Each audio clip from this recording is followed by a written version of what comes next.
Hey, it's Tucker Carlson. Imagine being a sixth grade boy in the United States right now.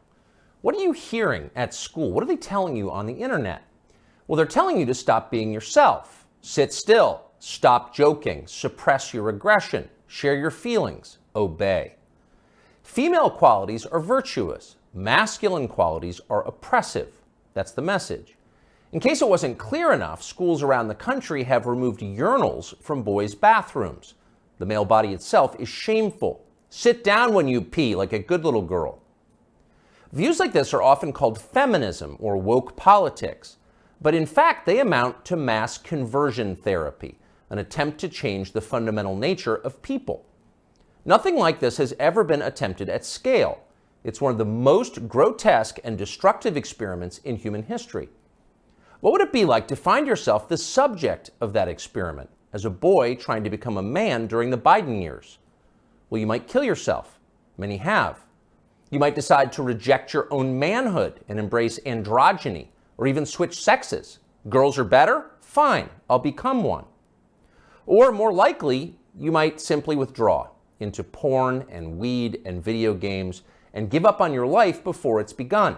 You might retire at 19, a less dramatic form of suicide. All around us, this is happening. Noticing it is forbidden, but that does not make it any less real. So it's probably not surprising that Andrew Tate was the most Googled man in the world last year. He offers a different vision.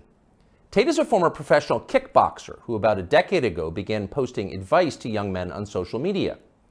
Tate's view is that men want respect above all. It's how they're wired.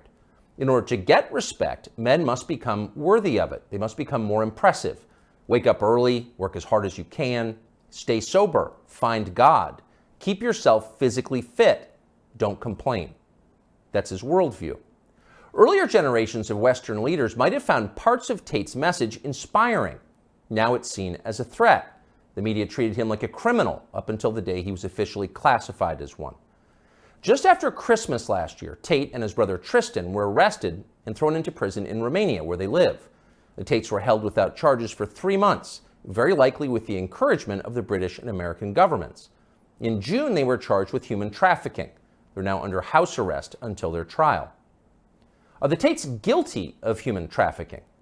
We're not their lawyers, but it's worth noting that as of today, not a single woman has come forward to say that she was kidnapped or imprisoned or moved across international borders against her will by Andrew or Tristan Tate. It's also true that in some ways, the charges against the Tates seem inevitable, like they were always going to happen. Accusing a man of a sex crime is the fastest possible way to discredit what he's saying. Days after WikiLeaks revealed that the US government had been spying on its allies and lying about it, Julian Assange was arrested in London for rape. 9 years later, prosecutors dropped the case against Assange for lack of evidence, though somehow that fact was not as widely covered. Is that what's happening here? Again, we don't know. Jeffrey Epstein's dinner partners insist that Andrew Tate is a pervert and a criminal. Maybe they're telling the truth. Either way, we think Tate's views about men very much deserve a hearing. So we flew to Romania to talk to him. We're posting the entire interview here on Twitter because we've been assured it will not be taken down for ideological reasons, as so much of his content has been. The video is long, but if you can, take the time to watch it. Make up your own mind about Andrew Tate. Here it is. So what are you charged with? That's a really good question. I'm charged with being the head of an organized criminal group, which is in charge of recruiting girls to make TikTok videos to steal the money from the TikTok views. Recruiting girls to make TikTok videos and stealing the money. So it's really a financial crime? It looks that way. And it's very interesting because the girls who they've identified to add to the file are saying that we're not victims of anything and this isn't true. But the state believes it's true, and the state thinks that I, as a 35-year-old man, woke up. I was already extremely financially successful. I was already a father. I was already very well known. I had no financial motivation. I have no criminal record. It's not my personality profile, but I woke up at the age of 35 and decided to make girls do TikTok to enrich myself with the pennies that I would earn from TikTok views. So in the United States, I think the belief is that you were charged with human trafficking. Yeah, that's human trafficking, because what you do is you force a girl to work against her will for financial gain. That's human trafficking. And their justification for this is that girls do TikTok. Some girls I know who they found who say they're not victims have TikTok accounts. How do you force someone to do TikTok videos? I guess the prosecutor is going to have to explain that, isn't he?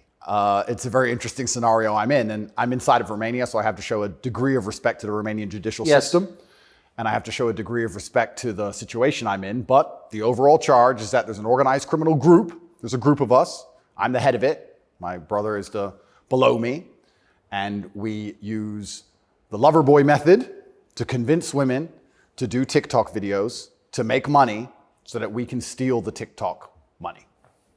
So there's no, just to be clear, you are not accused of pandering, of pimping, of forcing women to have sex with anybody. No, not forcing them to have sex, not restraining their movement, not stopping them from living a full life, but the fact that we are somehow convincing them to have TikTok. Very interesting. I don't think... But there's no actual... I'm asking you this because I do think it's a widespread belief that you were accused of pimping. Yeah, no, that's nothing to do with any of this case. Absolutely nothing. And it's kind of scary because the crime in itself of human trafficking is a unique one, because they can ignore the statement of the victim. So the girls have come forward and said, this is insane. You've just picked us because we're near Andrew and we're his friends. But the whole idea of the crime is they can say that she's brainwashed, right? She's under duress. So you can ignore her statement. State says she's a victim regardless of the fact that she says she's not a victim. So it's very interesting because the difference between sex and rape is consent, right? Right. But they remove all of that. They're like, nope, you're a victim. No matter what you say, we're deciding you're a victim. And they've chosen them. And of course, these girls do nothing pornographic. They've never had sex with anyone, nothing to do with that. So they've picked TikTok. So it's scary. Imagine you're a full-grown man anywhere in the world today.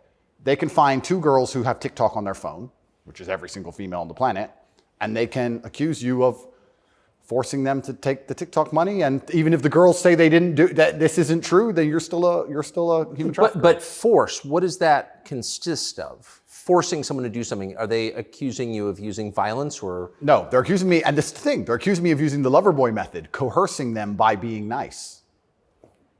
And by the way, these charges presumably are public, so... They're public, and this is extremely serious, but if you actually analyze the overall case against me, they're saying that Andrew and his brother, by being nice men, convinced girls to have TikTok accounts and then take the money. And it's very interesting because inside of the entire case file, there's not a single financial transaction to us for money. What are the penalties? They're extremely severe, 5 to 10 years in jail. And I've already served, coming up now, 7 months in a form of jail. They can only hold So you are essentially incarcerated right now? Absolutely, I'm on house arrest. And that counts as jail.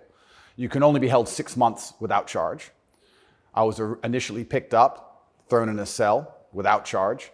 And I think the intention of the entire investigation at that point was to find the crime because they had very, very weak evidence. They contacted 2,000 people who know me or knew me. They tried very hard to convince some female somewhere to come forward and say something bad about me. The media machine, which works hands in hands with the justice machine, as you know very well, did exactly that. In fact, they offered bribes effectively. They'd call up ex-girlfriends and say, if you have anything bad to say about Andrew, we can pay you $50,000 for the story. And they tried very hard. They didn't find any evidence of anything. They then released me on house arrest. And then 2 days before the legal limit in which they had to drop everything, they charged me with whatever they had from the beginning, which is very little. And now we have to wait for the Romanian judicial system to analyze the file and, God willing, throw it away. How long did you spend in jail? I was in jail for 92 days in a Romanian jail cell. What was that like? It was certainly an interesting experience. I won't lie and say it was easy. It was certainly very difficult. The uncertainty of it. It's a very uncertain situation to be picked up on just before New Year's Eve and thrown in a cell without charge. And I'm asking different prison guards and different prisoners, how long am I going to be here? One person was like, I've been here 2 years. I was like, have you been charged? He goes, yeah, but I haven't gone to court yet. Like, everyone's been there for years. I thought I was going to be there for years. And it certainly takes a mental toll on you. And I think jail is a different experience when you know you're innocent. There was a guy in there for murder. He's like, yeah, I murdered someone, I'm in jail. You can your soul and your mind can accept the punishment for a crime. But when you've actually done nothing wrong, I think jail is a lot harder. Did you know why you were there? Not initially. So for about the first 2 weeks, I never actually got told in English what I was accused of, because I was arrested on December 29th. There's New Year's. What were the circumstances of that? Yeah, December 29th, 5 a.m., the armed guards ran in this house. They spent all day searching the entire house. They were very interested in electronics, as most federal agencies are.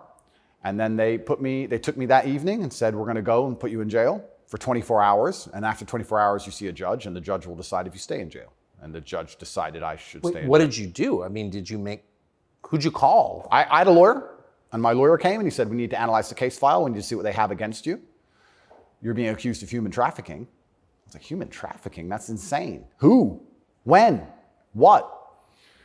I went to jail, and then I was given all this paper in Romanian. I don't speak Romanian, although I live here. And then I was waiting for the translation. So I think it's about 2 weeks before I finally got the papers in English to understand why I was in a jail cell. And then I really understood how insane the accusations were. What is human trafficking? Yeah, so the overall, my understanding of it, they're saying that human trafficking is when you convince a woman to do something she doesn't want to do for financial gain. And there's different methods you can do that. You can do that through force, and you can also do that through emotional coercion. I think most people, just speaking from the American perspective, most people believe that human trafficking is effectively slavery, selling human beings. That's what I believe as well, absolutely. And this is the thing that's so interesting. When you finally end up the enemy of the matrix, and they use the legal system as a weapon to punish you for having an opinion, you realize how subjective the law is, right? Because it can be a weapon. When you have something subjective, you can just pick and choose. So if they sit and say, human trafficking is a woman doing something for financial gain against her will via emotional coercion. Well, he knows these two girls, they have TikTok accounts. Emotional coercion? Convincing her. That's what I'm accused of, because they have no proof of me doing anything wrong. So they said, he's convinced these girls to do TikTok for money. The girls have said this is not true, and the state is denying their statement, saying, no, you're brainwashed, it is true. And I went to jail. So how is the state, so the state is trying to coerce the women, so how is the state not committing human trafficking by the same definition? Well, absolutely, it's very interesting. It's very interesting that you can sit someone down and tell them they're a victim when they say they're not a victim. You're a victim of being coerced, and we're going to try to coerce you into conceding you were coerced. Exactly. It's a very interesting scenario. And okay. Yeah, and it's a very interesting scenario. And it's up until this point, no judge has looked at the evidence of the case. So up until this point, I've been to court a bunch of times. But the only reason I was in court was to discuss my preventative detention. So under Romanian law, if you being free can impede the investigation, you should stay in jail. So the judge agreed that, yeah, maybe if he's free, he can damage this investigation, because they're trying very hard to get something on this guy. So I've done a bunch of jail time. And now it just begins. The judge is going to look at the case. And like I said, God willing, I still have enough faith in the Romanian judicial system that she's going to look at this and go, this is not a crime. Or you're aware of the media coverage of this, however. So you're in jail for 90 days or more, and the rest of the world is talking about you. Do you know what they're saying? They're saying very heinous things, and I would hate to come across as a conspiracy theorist, Tucker, but I kind of have a feeling that this might be something to do with my influence and an attempt to slander my name. Perhaps I'm crazy. But the fact that they chose such a heinous crime, and they reported it so heavily, and they won't shut up and keep repeating basically a slander attack day after day after day. Also considering the fact that other people who genuinely commit heinous crimes have far more favorable press coverage. I don't want you to think I'm a conspiracy theorist. Please, Tucker, I would hate for you to come here and call me crazy. Yeah. But something very strange about it, and I think What, when Jeffrey Epstein's friends call you immoral? Yeah. The goal of it is certainly to slander my name, and I like to see it as a litmus test. I like to see it as an intelligence test. Anybody who wakes up and looks at me and goes, he's a human trafficker because of TikTok, they're fully gone. So, but from the West, just to defend the average news consumer in the West. Sure. Andrew Tate, kind of an outlaw. Yep. Lives in some palace in Romania, wherever that is. Yep. And Romania sounds like the kind of place where human trafficking is like the main industry. A lot of it happens here. That's what's so crazy about it, right? What's so crazy is if they really want to find a human trafficker, I think they could probably do it quite easily. But they managed to get me. That's certainly the perception. But it's one of those charges that kind of sells itself. Oh, absolutely. And it doesn't matter if you're found guilty or not, right? You're a human trafficker forever. And but I do think that public consciousness is changing. I think with things like there's been some very large court cases recently involving some very famous people in which women were caught lying, trying to slander men's names for rape and these kinds of things. And I don't think people believe it anymore. But that scares me to a degree, because I think that the typical weapon, the standardized playbook, is now failing, and I don't know what the new playbook's going to be. It's almost like better the devil you know. That you're too famous, you're too successful, we don't like you. Call him a rapist or a human trafficker, put him all over the news, slander his name, try and wreck his life. Now that nobody believes it, what's the next move? What are they going to try next? Wouldn't it just have been easier to commit like a massive financial crime and defraud people of billions, come up with like a fake cryptocurrency, call it like, I don't know, FTX, or just give a name to it. Yep, something random. You know, steal billions and get your parents involved and buy a bunch of real estate in the Bahamas, and then like you'd be sort of a hero, right? Oh, absolutely. And I would have certainly made a lot more money than TikTok, because I don't think TikTok even pays you for views. And if it certainly does, I never got a single transaction from it. So it's a very interesting scenario. But if I was accused of a financial crime, my name would not be slandered. So no, of course. Well, of course not. You have the presumption of innocence. So just back to the jail thing. So you're in with your brother. At the beginning, I was not, but towards the end, I was. Yeah. What did you do all day? It's a good question. I looked at the wall, stared at the wall, smoked cigarettes, lots of push-ups, read the Quran. You smoked cigarettes, did push-ups, and read the Quran. Basically, yes, and certainly had some introspective moments. Tried my best to get out, tried my best to, via my small phone calls, understand what's happening in the outside world. Tried to make sure that the people I love and care about are taken care of, because I'm the man of my family, and I'm also the man of quite a large, I wouldn't say empire, but life. And there's a whole lot of people who rely on me. You know, you have staff and families, you have children and families. I know the feeling, yeah. So when you're plucked from that, it's kind of strange. You're in jail, and you're concerned for yourself, but your primary concerns are also all your duties as a man. I have duties as a man. I don't want children to starve. You've got a whole tribe. I've got people to pay. So it was very, very frustrating, constantly trying to make sure everybody else was okay and feeling helpless. That's what hurt me the most. I was trying to make sure everybody I love and care about was fine, and I wasn't as powerful as I should have been. And that was very upsetting. And especially if they were going to keep me there for years, I was having serious concerns about how I can feed the people I love. Did you ever come to the edge at all? No, I certainly had some days I was less happy than others, but I made sure that my mindset was built in a way that I could always be doing something constructive. And also, I think you get what you give in life.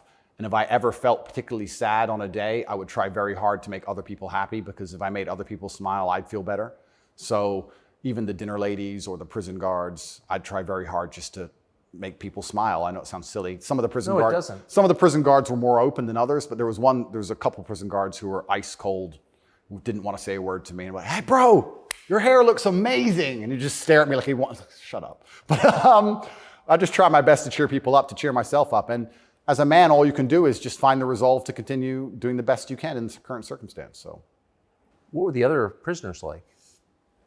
I don't want to insult Romania in any way, and I love this country, and I chose to live here. But if I had to describe it for the people, for an American audience to understand, I don't think Romania and a lot of these countries have the same kind of mental health setup or the mental health support that a lot of Western nations have. So you end up in jail. So I think there was a lot of mental health problems inside the jail. So it was very similar.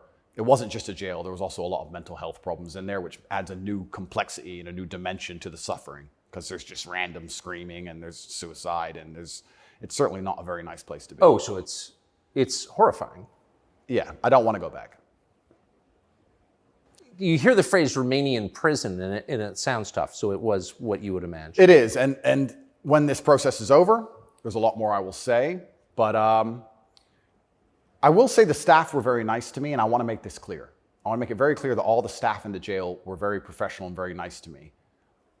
I would almost say that they believed I was innocent and they understood that I didn't belong there.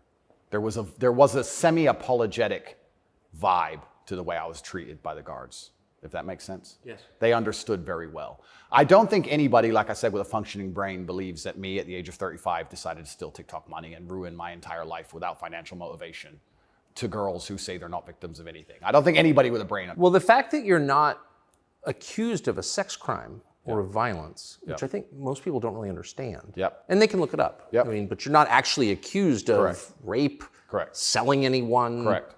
pimping. Correct. Okay. That right there raises a lot of questions. Well, yeah, and this is the thing that's so interesting because I'm accused of using a method of human trafficking called the lover boy method. So how that would traditionally work is a man would meet a girl, become her boyfriend, take her to another country, turn her into a prostitute, say I love you, like pimping. Of course. But they're saying, because all my conversations with these girls are very nice, they're saying that I use the lover boy method to convince them to do TikTok. And once again, I never made a penny from TikTok, and I have no interest in girls' TikTok's accounts, and I've never made any money from TikTok in my life. So that raises the question. So that right there, I think, I mean, we can let people assess. I'm not, an expert on the Romanian legal code, but that's kind of not the impression that most people have. Okay? And that's the media, who have made that the media have tried very hard to do that. And if I had to estimate, I think that the overall intention was just to throw me in a cell, use the media machine to drum up something real. I think that's what the goal was. So, but what's and I believe that.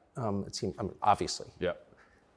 One thing, I've never been to Romania before, and one thing I'm struck by is the American presence here. Oh, it's massive. Fully understand that. So there are 3 NATO bases here now. They're bustling because of the war in Ukraine. Yep. One's on the Black Sea, Yep. right below Crimea. So this is strategically important, this country, to NATO. Absolutely. And so this is a lot less far away than I realized. It's much more American influence. Oh, absolutely. Do you think that played a role? Yeah, well, I think, and I don't want to get this incorrect, I think it's the 2nd or 3rd biggest U.S. embassy in the world. The U.S. embassy here looks like a prison. It's huge. They've got a huge embassy here. And even during Ceausescu, during the communism days, Romania was an ally of the West, even during communism. Yes. So yes. Ceausescu came to New York. Yes, that's right, yeah. So Romania and America have been very good friends for a very long time. I have to be careful what I say, but it's certainly very interesting what's happened to me. The American embassy were not particularly helpful, let's put it that way. They weren't very interested in me being locked up without charge. They didn't seem very interested in getting me out. But you're an American citizen. Absolutely. And so you're an American passport holder. Correct. So I think the average American believes, perhaps falsely, that if you're accused of a crime in a foreign country, particularly a less developed country like Romania, you go to the U.S. Embassy and someone takes an interest in your case just to make sure that your treatment falls within, accepted standards of justice. Yeah, they came to see me, but when I was asking them what they can actually do about all of this, they weren't particularly helpful. I don't want to peddle conspiracy theories, and I've heard a lot of information, etc. But I wouldn't say they sanctioned it. I don't know if they had to sanction it, but they weren't particularly interested in getting me out. But at least they came to see me more than once. I mean, they kind of pretended to care. The UK embassy didn't even pretend to care. The UK embassy was, I really think they enjoyed it. They didn't. And you're a British subject as well? Correct. And this is the kind of thing, and I want to say this here, that's kind of frustrating for me because Romania is my home now for 7 years, but I'm half British, half American originally. And when something like this happens to you, you have this longing for home. You kind of want to go home. When you end up in a jail in a country where, even though you've lived for a long time, you don't speak the language, you don't understand the legal system, going to court in a foreign language is far more intimidating than in your own language. I can imagine. You don't have a clue what's being said. You don't understand how anything works. And then you kind of have this longing for home, but I feel like my home countries hate me, and they hate me because of my message, which I believe to be a positive message. So you kind of have this strange feeling of homelessness, because it's like, well, if I go to the UK, I believe they're going to attack me the same. If I go to America, I believe they're going to attack me the same. So where do you go? It's kind of scary. Where do you go? It's a good question. We're going to have to see. How did you wind up here? I moved to Romania. I came to visit a long time ago. Before anybody ever visited Romania, I came to visit, and I genuinely fell in love with the place. It truly is a fantastic country. I love nature, as an amazing nature. It's a very safe place. It has this reputation of being dangerous. It's not dangerous. It's very safe. The people are very good. The people are very conservative traditionally. It's almost like America was 20, 30 years ago. It's gorgeous. They have a bunch of nice restaurants and plenty of things to do, and I've never had a problem here in any way. Never had any issue with the law or with the other side, criminals, nothing, until this came out of nowhere. So it's been very strange. So what is it about your message, do you think, that infuriates certain people? Well, my message is traditional masculinity. My message is to stand up and say what you mean and mean what you say. And even going to the gym nowadays is an act of defiance, because when you have a man who's built with any degree of principle, you say no to things. And I think if I have to analyze my message and why I'm so disliked by the people who dislike me, it's not the things I'm saying, it's the fact that if you adhere to my principles and you adhere to the things I say, you end up being the kind of person who will resist certain ideas. You say no. What kind of man never says no? Name a man who never says no. Men say no, right? Men wake up and say, no, I don't think that should be done this way. No, my children will not be taught that. It's no. the father's primary job. Absolutely. So when you say to men, listen, you're allowed to have an opinion. You're allowed to have standards. You're allowed to have boundaries and barriers. You're allowed to get up and become important and work hard and try hard and become the kind of man who can't be controlled, then you're seen as an enemy. And especially with the massive influence I've gained, I think they look at me and go, he's helping men resist the slave programming. We don't need him around. We need to empty their brains so we can inject the slave programming and convince men to be eunuchs, because once you're eunuched, then you're not a threat. I think I buy that. Because your message, I'm not the world's expert on your message, but I've seen a lot of it, and it's not explicitly political, actually. No, it's not political at all. And their original attack before this Matrix attack is they weaponized virtue, which is what they usually do. There's no genuine virtue inside of these people. They weaponize virtue. They find a virtue, and they turn it into a bullet, and they shoot at you. I'm sure you know very well. Yeah, I've heard. Yeah. I was a misogynist for the longest time just for saying that men should have standards. If you tell a man he can have standards in a relationship in any way, you're a misogynist. It's actually very interesting because what does that mean to have standards in a relationship? But this is the thing that's so interesting about it, because they've gendered the argument when I never did. I said as a man, you shouldn't have a girlfriend who is a liar and a cheater, and you also shouldn't have male friends who are liars and cheaters. You shouldn't be around dishonest people, yes, male or female. Amen. And they gendered it and said, he's a misogynist. He's saying that men should only act this way with women, etc. I said that men should have standards, and you should have protocols that you're prepared to accept, and you should have hard parameters. And if a woman doesn't want to adhere to those parameters, that's her decision, and it's her prerogative, but you don't have to stay with her. Why should you? What's wrong with that? Well, that's teaching men to say no. They don't want men to say no. So are you arguing that it's better to be with a virtuous woman? I think so, yes. I know that's crazy. No, I'm serious. I mean, that seems I like am, Tucker. I don't want to. That seems like good advice. I don't want to come across as extreme. But yes, I am. And what's actually funny is I really believe most of the things I'm saying were accepted by absolutely everybody 15 years ago, 10 years ago. And now it's public enemy number one. And it's because of the mass influence I have. At one point, I became the most Googled man on earth. At one point. And it's a scary situation I'm in. But if you're arguing that it's really important for a man to find a good woman, a decent woman, an honest woman, that's the truest thing that's ever been said. I Absolutely. mean, that's the most important thing any man can do. I mean, I can just tell you firsthand. Oh, thank you very much. Married 32 years, that's the most important thing. And you think saying that angered people? Absolutely, because I'm arguing the only way to do that is via masculine excellence. I'm saying in the world we live in today, it's hyper-competitive. And if you want to be the kind of man that has the choice of women to choose a good one, you need to be an excellent man. It's no longer acceptable for you to just be an average Joe or below average. You have to get up and you have to work hard and you have to be smart and interesting and you have to be charismatic and make some money and be in good shape and you have to try very hard. And unfortunately for them, if you follow that path as a man and you become successful in those realms, you end up being the kind of person who resists enslavement. You become the kind of person who wakes up and says, no, I don't believe in that. That doesn't make sense to me. I can't imagine a better message than that. If you want a good society. So then you have to argue and sit and say, do these people want a happy, functioning society or do they want something else? What do you think? I think that I would never kill myself. And I also... Just throwing that out there? And I also think that when you want to conquer a society, you kill the military-age males. That's what you do. That's the first thing they've ever done. They walk in and all the men have to have their throats cut. They can't perhaps do that, but they can certainly cut your balls off. And then you can't resist. And I think there's certainly a movement to ensure that there's very little resistance left inside of the number one demographic which is required to resist oppression, which are military-age males. And they don't want those kind of people waking up with any kind of self-respect or standards or to say, no, I don't accept this. I do not need a ninth injection. They don't want that. They want you to sit and say, I don't need it, but the news said so, oh well. So in the one interview that you and I did, you had a line that I've been thinking about ever since. I thought it was so interesting. I never thought of it before. You said that a lot of people went along with the vax and that you didn't judge them because facts change. But now that we know that a lot of what we were told was wrong and some of it was a lie, it is a requirement of your own dignity, of your own self-respect to say so. Completely. And people should apologize. I really do believe. And I have nothing against the people who fell for the propaganda, fell for the programming, and took the vaccine. Yes, I agree. Fine. But you should wake up and say, I was fooled. I've learned my lesson. I will not be fooled again.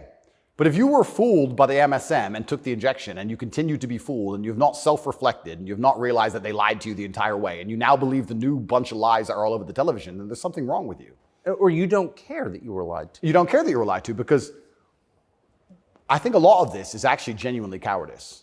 I think it's a very easy worldview. The life is easier if you accept the news tells the truth. Yes. Everything they want me to believe is true. Everything's nice and simple. Good guys, bad guys, doop-de-doop-de-doo. And if you want to actually wake up, it takes a degree of bravery because then you have to destroy your entire worldview, everything you've ever understood and everything you're told, and you have to really look at the world and go, oh, this is a mess. And that takes bravery. And once again, that's why they don't want men to be brave. They want you to sit there and go, oh, it's easier if just, CNN said, so it must be true. And it's cowardice. And they're trying to instill cowardice in all of us. That's what they're trying very hard to do. And I think even just me as a person, the people who hate me, my detractors who dislike me so much, even if I say nothing, I just turn up, big, bald, strong, fast car. It's just me. I'm like the enemy to them because I symbolize men who don't comply. And not don't comply in a negative law-breaking way, but don't comply if we don't agree with that or we don't see common sense in that, we're going to politely decline. And that's simply not allowed. What's it like to have the prospect of prison hanging over you? I think that I like to believe that this is a test from God. I like to believe that if you become the most Googled man in the world for saying that you have mental resilience, that God is going to make sure you don't have that degree of fame without testing you. I like to believe that God comes along and says, yes, I've allowed you to become the top G. We're going to see if you really are the top G. I believe that's how the world works. It's certainly intimidating, especially knowing you're completely innocent. But I believe it's a test, and I believe it's my job to pass the test for my ancestors and for people watching over me and for God. And I think I have to do the absolute best I can possibly do in the scenario and the circumstance, regardless of whether I win or lose. I still believe I'm going to win because I've seen the case file and I've seen that no laws have been broken. But even in the very unfortunate circumstance that this matrix attack goes deep enough to throw me into a jail cell, I think I should handle it like a man. I think I should stay and finish the process, and I should walk with my head held high and suffer as much as I need to suffer to stick by my convictions and know that I'm an innocent person. And I refuse to break. I refuse to cry. I refuse to be depressed about it. I'm going to wake up and I'm going to smile regardless. And regardless of what happens to me, I want everyone to know that, one, I would never kill myself. And two, I think that as a man, there's always going to be a degree of pain and suffering in your journey. I don't think you're ever going to become a successful man or be good at being a man without pain and suffering. And there's many times in my life where something terrible happened to me, and at the time, if I could change it, I would have. But retrospectively, you kind of look back and go, you know what, that was formulative for me. That's right. That is what God decided I needed to become who I became. So all of the pain and all the suffering I've ever gone through in my life ended up, in the end, building me into the person I am, and I'm proud of who I am. So if God decides I need to go back to a Romanian dungeon for however many days, then all I can do is accept it and accept his plan and accept that it's going to make me a better person and so deal with you it. see the hand of God in your life? Absolutely. I think that he is the best of planners. And like I said, if you retrospectively analyze all the times in life you wish you could have changed things, yes, he knew better. And I'm going to have to accept that. When did you conclude that? I guess I always kind of knew. I was atheistic for a while when I was younger. But as you get older, you start to look at the world and understand that the thing for me was actually, I guess, a scientific principle. It was Newton's law of equal and opposite force. If there is evil in the world, and I'd like to think we both agree there certainly is, yes, there has to be an equal and opposite force, which is good. And I would like to think that that is God. Even the idea of God as a notion, even just as a concept, if that idea of God resists evil, then God is real. If you have two islands, you have two people, let's say a ship crashes, and you have two people who swim to two different islands, and one island they're atheists, savages, and they rip you apart, and the other island you get there and they believe in God and they believe they're not allowed to kill you. Even just their idea of God saved your life. So I think even just the concept of God in and of itself, if enough people believe and it makes them do good, then God must be true, and that's the equal and opposite force to the evil of the world. And this is how I view it. So I don't see how anybody with a conscience cannot believe in God anymore. That's such a profoundly different worldview from the one that we're presented with, I think. Yeah. Do you think that's maybe the division in the West between people who see those forces at work and those who don't? I think the West is actually split between people who think and people who don't think at all. I think the people, there's no such thing as these two opposing worldviews. I think people believe there's worldview A and worldview B. I disagree with that. I think there's worldview A, the good guys, which are primarily people who do believe in God, do have parameters, do believe in standards, do believe in self-respect, do know how to say no. And there's worldview B, which changes day by day, based on what they're told, which means they have no real worldview at all. They just repeat. And they have no standards and they have no parameters. There's nothing you can tell them that will make them wake up and go, that's wrong, because they have no inherent morality. So you can literally, you could say bestiality is accepted and encouraged now. It's good for you for climate change. And they'll sit there and go, oh, for climate change, oh, well, off we go. And they'll just do it. So I think you have a camp of people who think, and you have a camp of people who repeat. And I don't think there's actually the opposing side to the good, I don't think function as a thinking populace at all. I think they simply repeat. It feels like the conflict between those two groups is getting more intense. It's certainly getting more intense. And it was interesting for me because, and I want to be an optimist, but I lost so much faith in humanity during COVID. If you would have told me how COVID would have gone down before COVID, I'd say no way. We're not that bad. I thought the people aren't that dumb. But when I experienced COVID, it's actually scary. You see how the Nazis managed to do what they did. You see how they managed to put people in concentration camps. You see it. And I had a very unique view of COVID because in the first days of COVID, when people were falling over in China and the Italian hospitals were overrun, at the height of the panic, when most people believed, because it was the very beginning, early stages, my brother and I had a very logical conversation and said, we're two military-aged men in very good physical condition. If we die of this, the world's over. If it can kill us, it's zombie apocalypse. So why are we going to live in fear? So we found the only two countries that were open, which were Sweden and Belarus. We had just been to Belarus. This is before the Ukraine war. We'd just been there. We decided to try Sweden.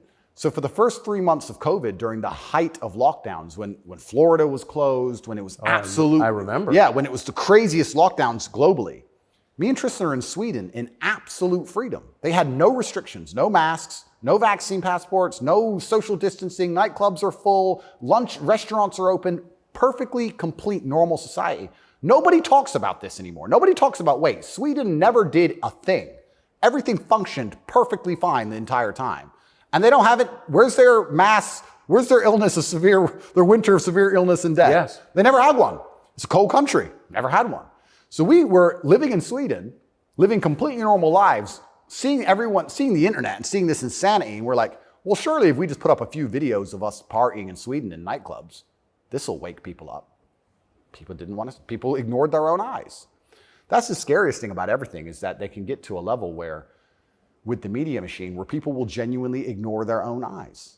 I don't understand how you can get people so brainwashed that they will see that the sky is blue, and then they'll watch that the sky is green, and then they'll look at it again and go, the sky's green. It's crazy to me, but COVID proves they can do that. And that's why the war is getting so intense, because the principled people are saying, how can you still believe in the things that you're saying? Here is all the logical, empirical evidence that that is a lie. But these people are ideologically brainwashed, and they don't want to take enough.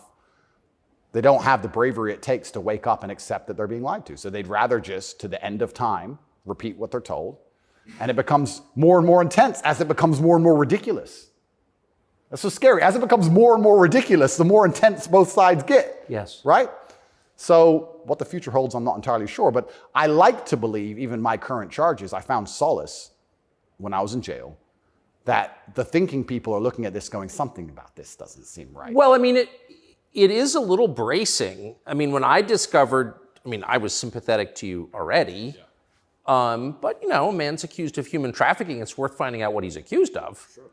And when I discovered that there was no actual human trafficking charge, that's not actually human trafficking. I don't care what you call it. Yep. You weren't even accused of buying and selling anyone. Then the next conclusion you inevitably reach is they don't like the guy, they don't like his views, it's fine. They're going to send him to jail for that. Yep. That does seem like an escalation. Absolutely. But if they don't like your views and you're inspiring millions of people to resist slave programming, you become a threat. Like, they discuss me. But you can't send a guy to jail because you disagree with him. You shouldn't. But even before I went to jail, the members of parliament in the UK were talking about me and what a dangerous role model I am for young boys. So they launched this initiative inside of British schools to ban me. My name can't be said inside of any British school. And members of parliament were standing up in parliament saying, Andrew Tate is dangerous. He's encouraging young boys to have misogynistic views, because I'm literally telling young men to go to the gym and to stand up for themselves and believe in themselves and believe in something. And by extension, you look at some of the sexual education books these children are being given, which I believe at age 9, I don't think a child needs to learn about anal sex or any of these things. Probably not. Yeah, probably not. So they're pushing that to the children, but I'm banned. Well, they're also pushing weed and video games on boys. Oh, completely. And you can listen to rap music about killing people all day long. And there's a whole, and Lil Nas, he can have sex with the devil in his music videos. That's fine. But I'm dangerous for saying go to the gym. And once I realized what was scary to me is, I said this to my brother. I said, once the parliament's discussing you, you're basically considered a national security threat at this point. You're a threat to national security at that level. And then all bets are off. Right? What about the UK? So the UK has become more authoritarian than anywhere in the Persian Gulf. Correct. How did that happen?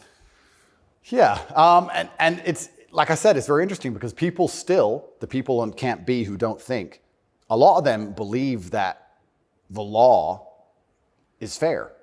I've had people say to me, oh yeah, what they're doing to you is garbage. You need a lawyer. So yeah, I do need a lawyer, and I do have a lawyer. Thank you.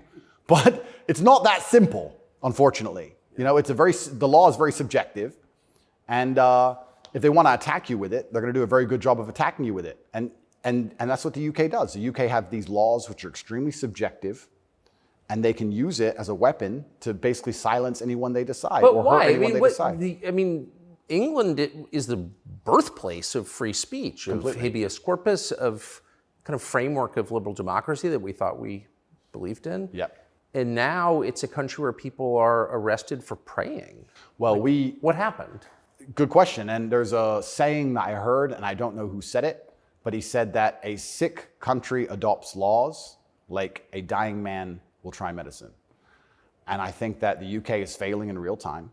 If you look at it in any metric, whether it's living standards, whether it's crime rate, any metric you can measure the success of a country by, it's fallen off the cliff. It's becoming more and more expensive to live there. The education system's gone down the pan. London is the stabbing capital of the world. You're not safe to leave your house. So their answer to this is just more and more and more laws. And unfortunately, as they do that, they're not even intelligent enough to actually attack the people who are doing genuinely bad to the world. They just make more and more authoritarian laws, and they end up using them to attack the people that the government doesn't like. And I ended up being one of them. And I think Europe in general has problems. If you look at France as we speak, I think it's on fire, isn't it? Most of it? It is. Yeah. So they have issues, and their answer, what's a government's solution to anything? Law. What can a government do? No matter what. But they're not laws that are aimed at fixing the problem that's right in front of them. No, they're laws aimed at fixing the person who's talking about the problems. So why don't you get rid of the guy who tells everybody? Isn't that easier? Tucker?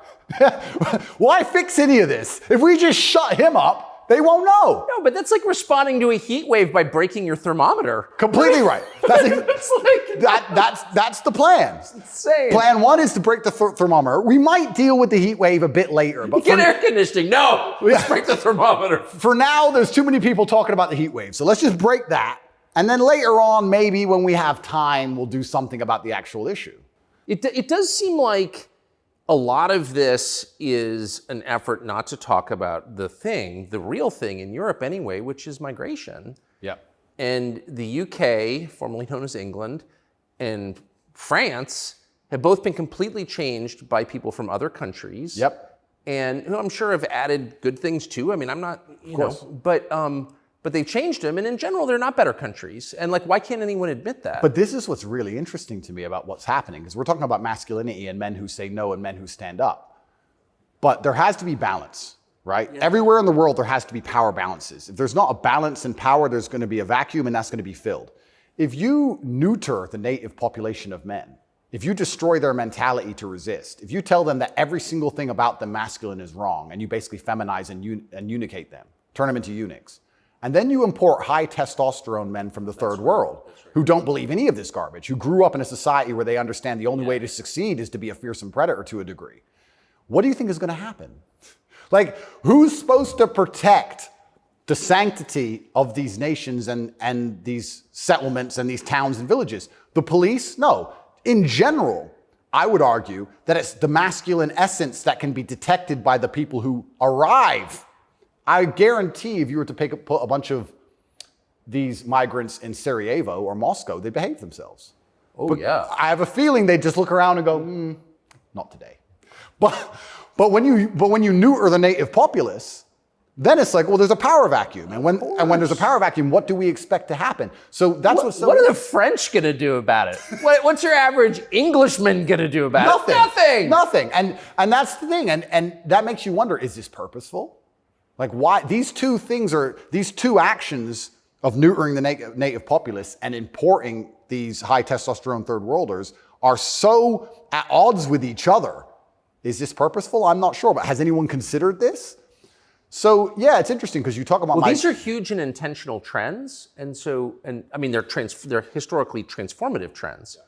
They're a big deal, and so they're probably not happening by accident, right? There's got to be some intent. How could there not be? That's right. And how do they expect all of this to end? And this is exactly what's happening with migration. The problem with migration specifically is that there's no native masculine populace to enforce any degree of culture or boundary or parameter. And like I said, I would argue the point. And I've been to Sarajevo and I've been to Moscow. I've been to these places and I've seen there's a whole bunch of migration and everybody seems to just behave a little bit differently. And I think that's because people understand that men live here. That men live here. Yeah. If you turn up in someone's house and their house is pristine, you're probably going to take your cup and you're going to go put it in the kitchen. But if you turn up in somebody's house and it's a fucking mess, and nobody respects the house and nobody cares, and the man is drugged out of his mind, half asleep on the couch, what are you going to do with your cup? You're going to leave it there. You don't give a shit. If you turn up to the Western world and look at it, then you're going to hit on his wife. Absolutely. So what do we expect to happen in these scenarios, right? And it is purposeful and it is scary that even me just telling men to go to the gym is seen as an act of defiance to the point where I have to be punished. I must go to jail. I must be silenced. The thermometer must be broken. If at the end of all of this, no matter what happens, do you plan to stay in Romania? I love Romania. I love this country. And if I am found not guilty, I will stay in Romania, yeah. I will still stay here. I don't believe in running away. I also believe, and perhaps this is... Yeah, I didn't even want to ask you that because you've got a legal case pending, but I mean, presumably you're rich enough to run away when you haven't. Correct. I'm not going anywhere. I think if I was anywhere in the Western world, this would have happened to me. I don't think this is Romania's fault. Let's put it that way. I don't think this is Romania's fault. I think if I resided in Switzerland or France or Italy, the same thing would have happened. Yeah. From knowing what I know. I think it was going to happen to me regardless, and I think I do have a large amount of sympathy, especially amongst the Romanian population. I get thousands of messages a day from Romanians apologizing to me. Yeah. I think the people here actually like me. My waiter at lunch yesterday is one of them. He wanted you to know, yeah. Oh, amazing. This is what I mean. Everyone understands what's happening. My problem is not with Romania. I don't hold any personal grudges against Romania. I think that this Matrix attack was going to come to me. Basically. What is the Matrix? Good question.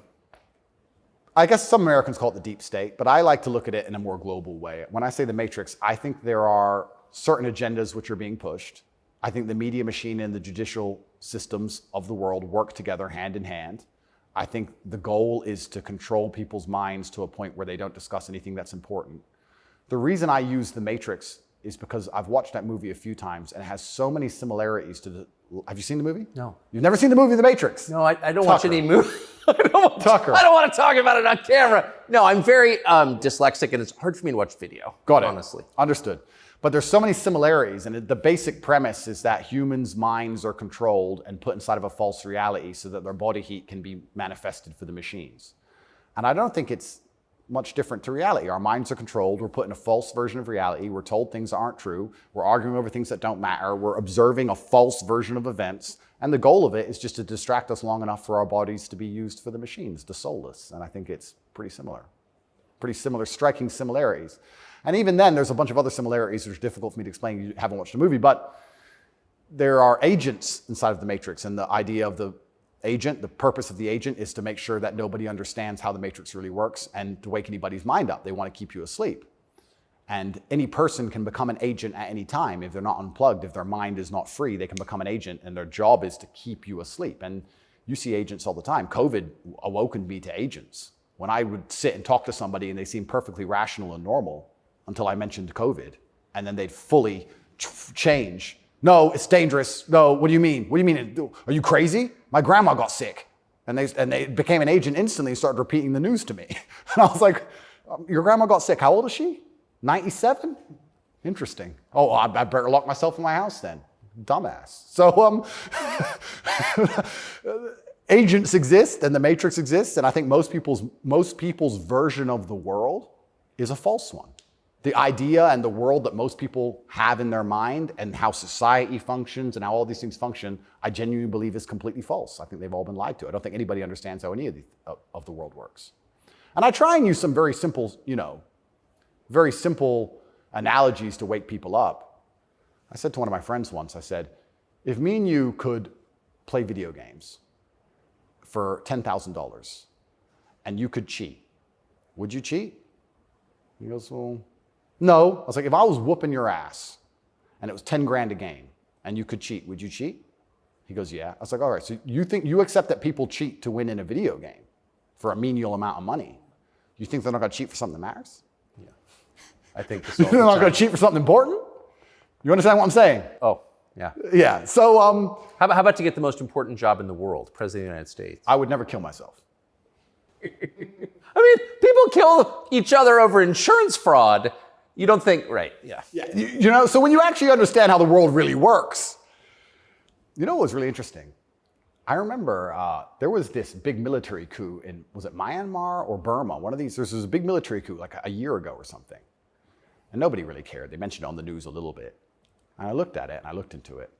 And they were talking about how the two political parties were almost 50-50. And then in the 90s, something changed. And now one political party just smokes the other one. And the military took over to restore democracy and all this stuff. It was very interesting, the voting machines they used.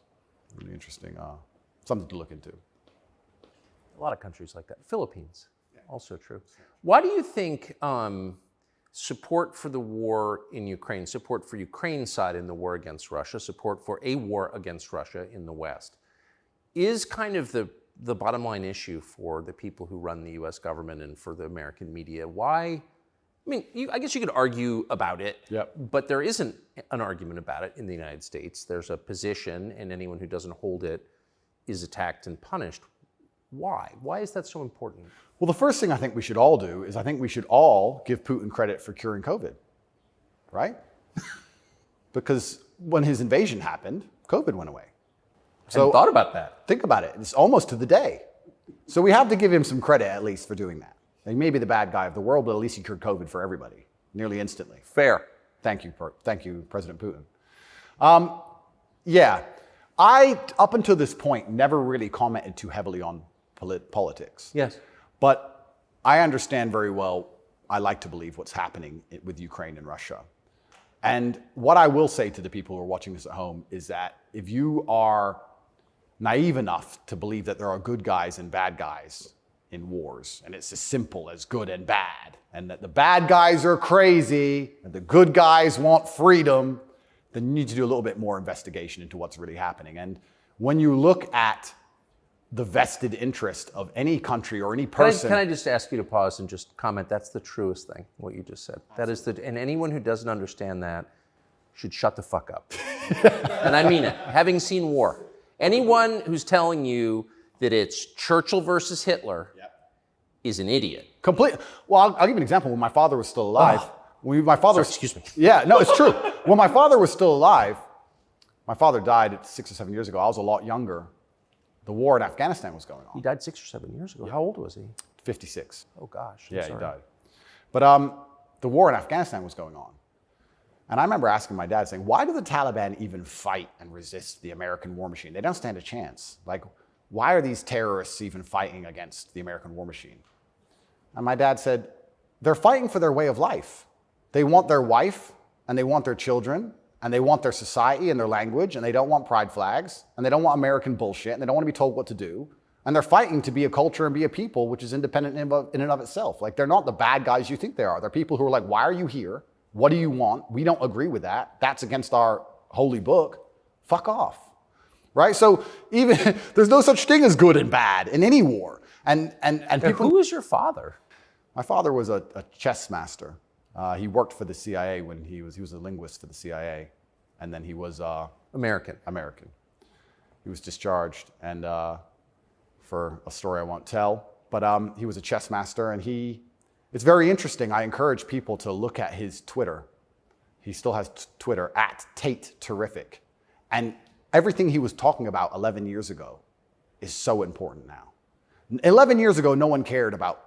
We had the Donbass in 2014. People cared. Yes. People cared a bit. But he predicted the future. You want to see how chess players can see the future? Read his Twitter. Everything from LGBTQ, why they need your kids because they can't have their own, to the war that's coming and how Europe's going to have an energy crisis, to the letter. It's all on his Twitter. It's amazing to read. It's like you could tell the future. 10 years ago, no one talked about any of this stuff. Did he live in the U.S.? Yes. Yeah, he lived in America. Fascinating. Yeah, it's crazy. But he was telling me about a lot of this stuff even when I was a lot younger. And as we said, there's no good guys and bad guys.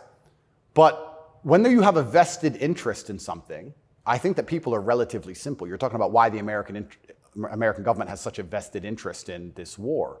Which is not good for America. Which is not good for America. So is it, well, we can say it's for money or we can say it's for power. What else would it be for? What, is it really for freedom and democracy? Well, I think that's already been destroyed by Zelensky, hasn't it? So yes. What is it for if it's not for money and power? And then you say, well, who's the money and the power going to? These are logical conversations. It's a very logical thought process. I agree. You know, wouldn't it be interesting to say, okay, I woke up, I'm an American. I would never kill myself. I woke up, I'm an American. Why does America care? Well, I guess it's for money or power. There's no other reason. Okay, well, America wants to be a rich, powerful country. That's fine. Is the money and power going to America, or is it going to a select few individuals? Are those select individuals interested in me and my life? Do they care about benefiting me? Do I need to support the power grab of these select few individuals? Is that going to be a smart move for me to make, for me to have the best possible human experience? Like, this is a very logical thought process. Yes. People don't seem to think anymore. They believe that there's a good guy and there's a bad guy, and one team's completely good and one team's completely bad. One team's crazy. They often use the word crazy because to be completely bad, you have to be crazy, right? So you're crazy, he's crazy, just for no reason. Reasonless. It's insanity. I don't know if you saw Lukashenko with the BBC. Did you ever see that interview? No. Oh, brother. Please watch it. The way he destroys the BBC. I thought I did the best job, but I take second place. Amazing, amazing. But yeah, and you just have to be critically thinking. And then after you're critically thinking, you have to be brave enough. And this is the real pandemic of the world, is cowardice. You have to be brave enough to look around you and realize, everything was a trick. Everything was a lie. But why not be a coward? I mean, it's just a lot easier, right? Well, it used to be. This is the thing that's interesting. I would actually argue in the 1950s and 60s, if you were to agree with every single narrative and obey every single law and do exactly what you were supposed to do and pay your taxes, etc., you'd at least get a wife who respected you. You'd at least have children who could go to school without being indoctrinated to a degree. Yes. You could have a nice house. You could have a pickup truck. You could have a pretty good life if you just followed the rules. Yes. I don't think that's true anymore. I think that if you are a man especially, and this is what I talk about masculine issues. If you're a man who was born and you decide to do exactly as you're told, you're going to end up depressed, in debt, working a job that you hate, with a wife who doesn't respect you, with kids who don't listen to you, in a house you don't own, until she leaves you, and then you contemplate suicide a while, and maybe you might find some purpose towards the end, enough to survive and pay your taxes, and then you're gone. I don't think a man who just follows the programming is going to find any happiness. But they don't care. Why would they? They have no interest in masculine happiness. This is another thing that's very interesting. They talk about men's mental health all the time, especially in the UK. I'm not sure about America, but in the UK, they had this big drive for men's mental health, saying that men commit more suicides. A lot more. Because it's hard to be a man. We commit more suicides, we're more depressed, we have all these mental health problems. I come along, I genuinely get thousands of emails a day saying I'm helping men's mental health, but you can't help it the way Andrew wants. You can't tell them to go to the gym and stand up for themselves and have pride. What kind of man's going to have a solid mentality and not have mental health issues if he has no pride? That's part of being a man. Part of being a man is proud of yourself. If you wake up and you're not proud of who you are and how you look and the things you say, how are you ever going to have a solid mentality? So when I teach things that genuinely help men's mental health, that's outlawed. No, you're not allowed to do that. Instead, you have to take our version, which is to pretend to care about men's mental health, but not give a shit. Give them a life they know they're not going to enjoy, pay taxes, and die. And men are the backbone. And medicate them. And medicate them. Medicate them long enough to keep working. The same way as we medicate farm animals. Just a bunch of injections. Yeah, just keep them alive long enough to get the milk. Milk's gone. Chop the head off. Boom. They need to put you in prison. They're trying. Yeah. I can see why. They're trying. And it's scary. A lot of people, but then what do? Do I just shut up? No. You don't think so? No, you can't shut up. I mean, because in the end, your self-respect, your dignity is the only thing. That's right. And this is what people don't understand. People say, Andrew, why are you fighting this war? And they don't understand that war is certain. You either fight war against injustice and you fight war against the things you know that are wrong and you feel good inside of yourself, or you accept the slave programming and fight a war with your own mind. You have to fight something. Yes. I can shut up and believe what I'm told in the news, but then why am I so unhappy all the time? Why am I depressed? Why does my life suck? Why does my woman ignore me? Why do my children not respect me? You're fighting a war, then you're fighting a war with your own mind. I'd rather have all of me on side and fight against what I know is genuinely evil. You can't escape the battle. The battle's here for all of us. So I've made my decision, and that's why I can't be quiet, because you just said I would lose my self-respect, and I'd lose my dignity, and I don't think I can function that way as a man. And I don't think any man should be able to function without self-respect and dignity. The reason men died on the Titanic was for self-respect and dignity. They went into the icy cold water and died because they would feel honorless if they jumped on the boat and left the women to die. That's right. So when you have self-respect and dignity, you have a hard parameter, and you'll do things which are deemed crazy or insane because you believe in them and you stick up for yourself. And that's why they don't want men to have self-respect and dignity. Rather be a free man in your grave. Absolutely. So I can't be quiet, and I'm going to say what I believe is true. And I genuinely believe I'm helping the world. I think that any young man who is a follower of mine, I will argue there's no influencer on the planet besides me who is genuinely benefiting their life. I know you're not big on the internet. I look at these other streamers and these other influencers. They play video games all day.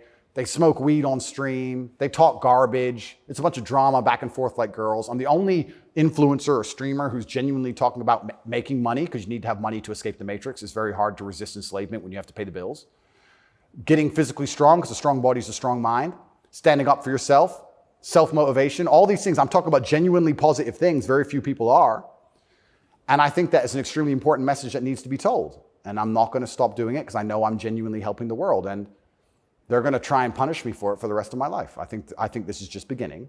And I think when I beat this case, which I believe I will beat, I think something else is going to come. And it's kind of scary because I am a little bit afraid and a little bit intimidated by the incompetence of my enemy, because their standardized playbook is now failing in real time. The standardized playbook is the media attack, the lie, and it's not working anymore. And it got me a little bit worried about what the next move is. You used to just be able to lie about a guy all over the news and you win, right? But now it's like, shut up. So now what? I don't know. And that's what's kind of scary in my scenario, because nobody's going to believe any of the crap they print about me. Nobody believes it. Nobody believes it. Whenever I do an interview with the Matrix media, nobody believes it. They have to turn the comments off because everyone in the comments are just ripping them apart. Well, you do seem very sad on the verge of killing yourself, are you? Absolutely not, really not. I never would. And that's what you said that. I know. I have to keep saying it. I have to keep saying it because it's scary, right? But I believe you get 3 lives. I think they cancel you initially. And then when that fails, they try and put you in jail without a reason. And if that fails, there's only one option left after that. That's right. So I'm in a very scary scenario. But I guess the same as the men on the Titanic just couldn't get on the lifeboat. I just can't stop saying what I believe to be true. If a young man comes to me and says he's depressed, I'm going to tell him how to become a kind of man who's proud of himself. And if that makes him the kind of person that resists slave programming, I'm always going to be public enemy number 1. You've said depression isn't real, or it's not, as the way we describe depression isn't accurate. What do you think of depression? When I say depression isn't real, that really upset the world, especially the liberals, because they all live on medication, right? When I say depression isn't real, I'm saying that because I don't believe in things that can take away power from me. If I believed in depression, I would have been depressed in jail. But I can't be depressed if I don't believe in it. If you don't believe in ghosts, how can you be haunted? You have two people in a haunted house. One believes in ghosts, one doesn't. There's a knock in the night. One wakes up, calls an exorcist, is terrified, looks for a ghost. The other guy doesn't believe in ghosts. Knock in the night, goes back to sleep. It's the belief in the ghost that gives it the power. If I don't believe in depression, I believe in feeling depressed. Sure, we're humans, we have emotions. Sometimes we feel depressed, sometimes we feel happy.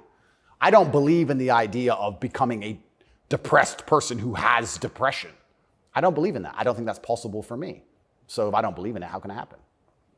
I don't believe in depression. So why would I not adopt the mindset that makes me the most capable predator I can possibly be? Why not adopt the mindset that makes me as competent and as fearsome as possible? If you have to install software in your own mind, why would I not install software that makes me capable of not only driving a Bugatti and flying on private jets, but sitting in a Romanian dungeon covered in cockroaches? I need to be able to do all of it. So why would I believe in something that made me incapable? I don't believe in depression because I think that even the belief in and of itself, when you feel depressed, you'll start to consider, maybe I have depression. Then you go see a psychiatrist who tells you you have depression. Then they want you on pills. It's the belief that goes down the spiral. If I feel sad, I go, I'm depressed today. I'll be fine tomorrow. So why, I suspect you're right, or what you're saying is pointing toward truth. That's my personal view. But even if I disagreed with you, I disagree with you. Why is that so offensive, what you just said? Well, that's what's interesting, because when I said depression wasn't real, the number of people who would attack me defending depression, this is what I didn't understand. Right. You say depression isn't real, but depression's ruined my life, and it's super real, and it ruined my life, and I lost my marriage. I'm like, if I told you it wasn't real, you should be coming to me saying, tell me how it's not real. Please help me with my depression. Why are you trying to convince me that it's real? Why are you sticking up for it? And why are you defending depression? And why would I adopt the thinking of someone who's sad? Why would you're going to convince me to take your worldview. You just told me your wife left you, you're fat, and you want to kill yourself. And you want me to sit here and go, with my perfect life, and go, you know what, I want to think like this guy. You're out your mind. I don't believe in it. And because I don't believe in it, it's made me the kind of person who can't become depressed.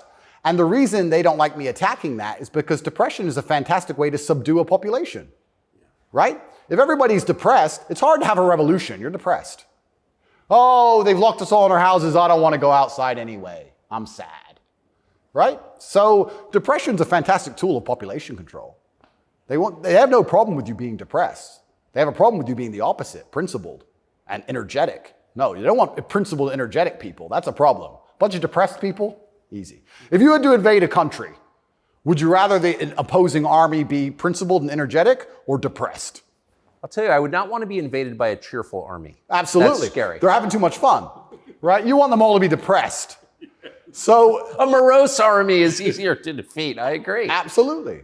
So depression is a defended idea. You're not allowed to even talk about it. You're not allowed to help people get out of it, right? They like the idea of a depressed population. And this is what I say to people. Now, I'm not stupid. I understand like PTSD is real. I understand mental health is real.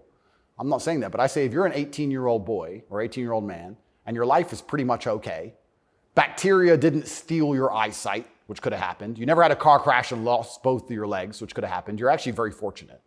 And you wake up and you say, I'm depressed. I think you're an idiot. I don't think you're depressed. I think you've been psyoped. I think you feel a little bit of depression and you can fix that by changing your life. I think if you became rich and strong and smart and successful and you worked hard and you dedicated yourself and you were motivated and you tried your very, very best to become excellent, you probably wouldn't feel depressed anymore, which means it's not a disease, is it? So why would you, the only reason you're even saying you have depression is because you believe in it. So you're arguing for cause and effect. You're saying if you live a certain way, you're going to feel a certain way. Absolutely. And I also would argue that I think we've evolutionarily, even though I do believe in God, I think that we've designed ourselves and the human has grown into a way where if you feel depressed or sad, I think that's a fantastic trigger or a warning signal to do something. If you were to say to me, Andrew, you have to complete this monumental task. You have to conquer the world. I would say, okay, but I need a emotional motivation to do that. I need to be unhappy having not completed the task. I need to be uncomfortable, right? If you're uncomfortable being out of shape, you'll get in shape. If you're happy being out of shape, then you're just going to stay out of shape, right? So if you feel a degree of uncomfortableness inside of your mind, I think it's just your mind telling you that something about your life needs to change. Yes. You need to get up and change something. Guys would say to me, I'm depressed because I'm fat and I have no girlfriend. And I'd say, no, you have no girlfriend and you're fat and that's why you're depressed.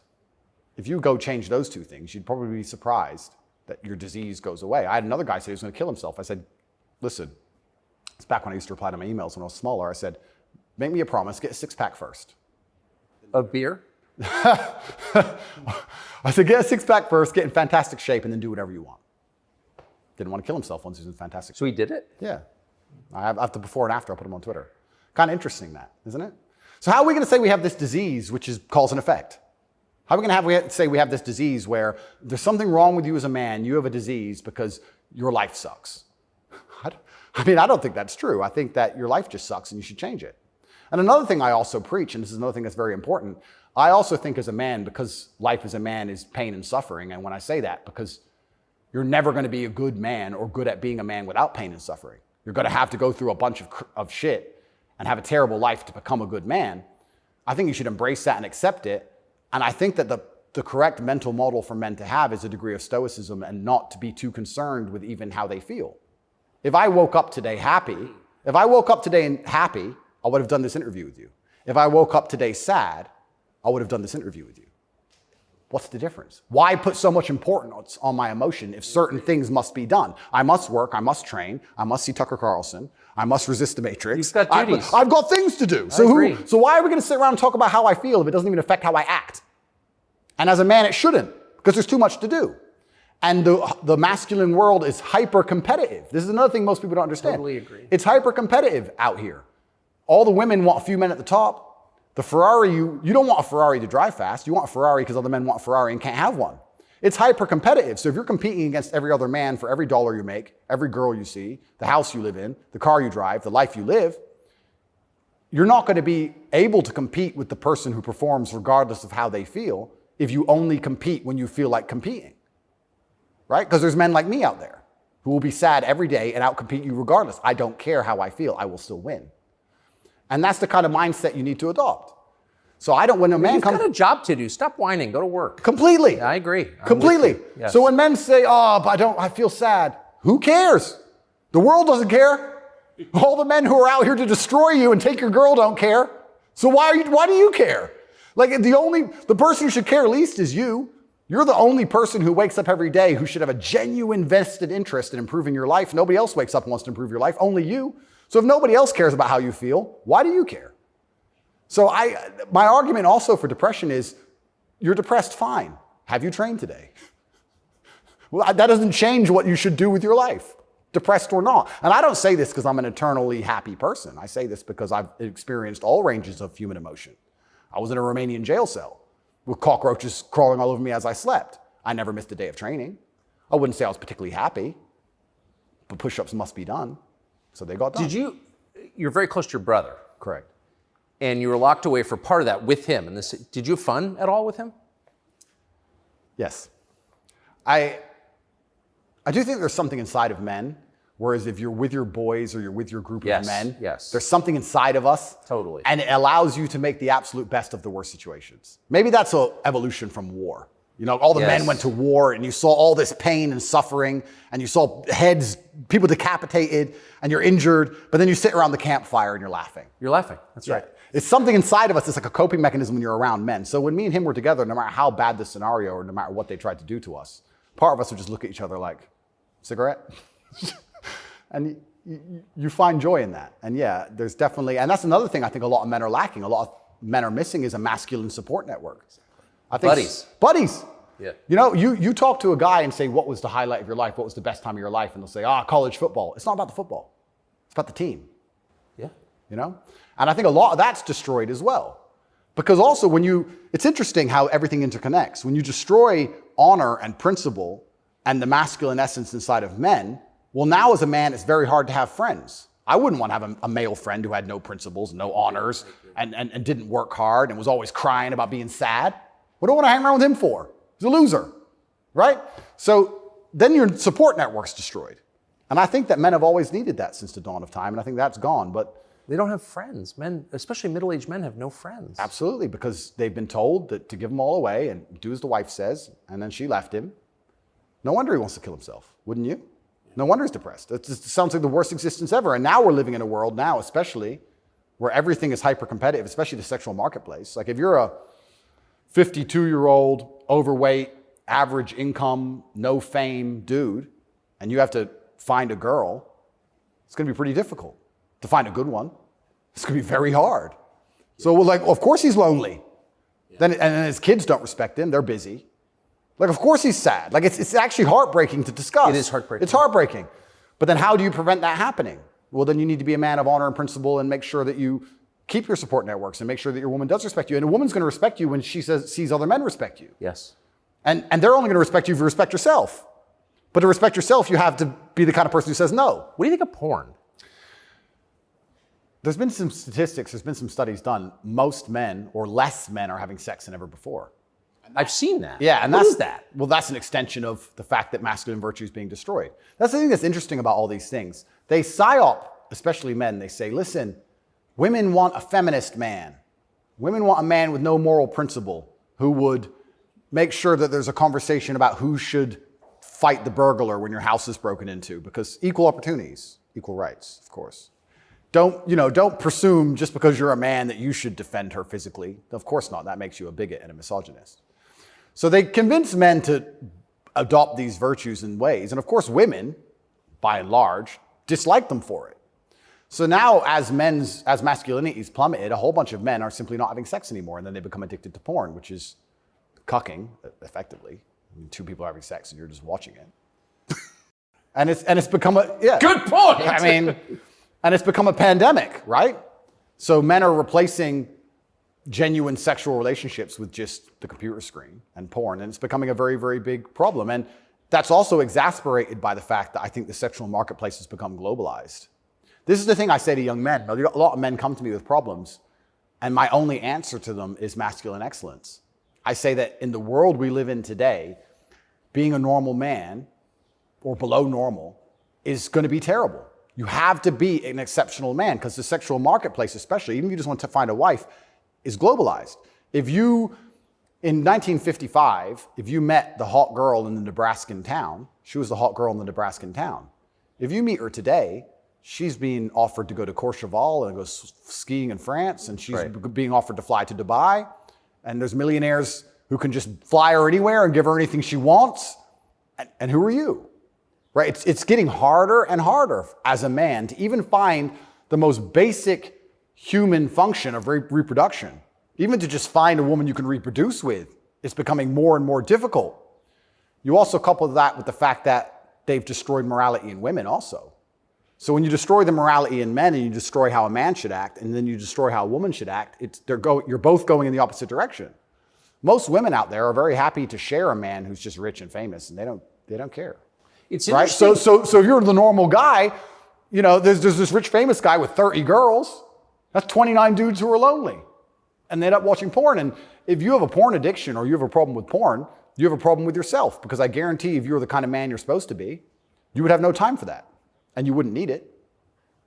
I can confirm that's absolutely and utterly the case. Yeah. So the fact you even need porn shows there's a problem with you as a man, because if you were the kind of man you could be, and I genuinely believe that any man can become anything, then you'd have unlimited sexual options and you would have no interest in that. And I do want to make this clear to the world, because there's a bit of a misconception about my story. My father was in the military and then he left to become a professional chess player. He was a traveling chess player. You don't make money with that. My mother and father broke up at age 9. We moved to England purely because you get more help from the state. I was raised on welfare in Marsh Farm, which is the worst area of the worst town, Luton, with the highest crime rate. I went to a school with a 4% pass rate, single mother household effectively. Started from absolutely nothing, became a kickboxing world champion. Your mother was English? English, correct. So I started at the absolute lowest echelon of life, and I would like to consider myself somewhere near the top now. I've been through absolutely every stage. So when I say to men, you can become anything you want, and my answer to you is masculine excellence, there's no other answer. I can't tell you how to rig the game and cheat the game. If we're all racing a race and I have a Ferrari and you have a Nissan, I mean, sure, you can get a bit better at driving, but you're probably going to lose. You have to get a better character to play this game of life. So that's why I preach masculine excellence, because for many of the world's problems today, porn, sexual access, being respected by your peers, making sure that your wife's going to stay with you after the children are born for a very long time. That's right. Being happy, anything. It all comes down to who you are as a man. The only answer is masculine excellence. There's nothing you can do besides hard work, accept the trauma and pain and suffering, and work harder than everyone else around you worked. And that's why porn's a problem. So I will genuinely say to any man out there who finds himself loading up that website, go take a look in the mirror and realize why no one wants to fuck you. Fair. No, and I said this to guys before. If you were a girl with all the choices she has, would you choose you? Think about it. And if you're honest with yourself, a lot of these guys, if they look in the mirror and go, you know what? No, I wouldn't choose me. Work out why and do something about it. Absolute and utter self-accountability. This is something that's also missing. I take accountability for everything in my life. Even going to jail, although it was unfair, although it's a matrix attack, although it's garbage, it was my fault. I sat there and go, what did I do wrong? How can I learn from this? Where is my part to play in this? What did I do? Because my actions are what I have the most control over. I have self-accountability for everything. If a woman doesn't want to sleep with me, I don't sit and say, women are this way, society's that way. I just sit and say, okay, why? What can I change? So any man who's loading up porn needs to go have a long conversation in the mirror and realize that he's not desirable or as desirable as he should be or could be. I come from absolutely nothing. I'm mixed race. My father was black and my mother's white. So statistically, mixed race, single mother household, bad area. I ticked every box to end up in jail.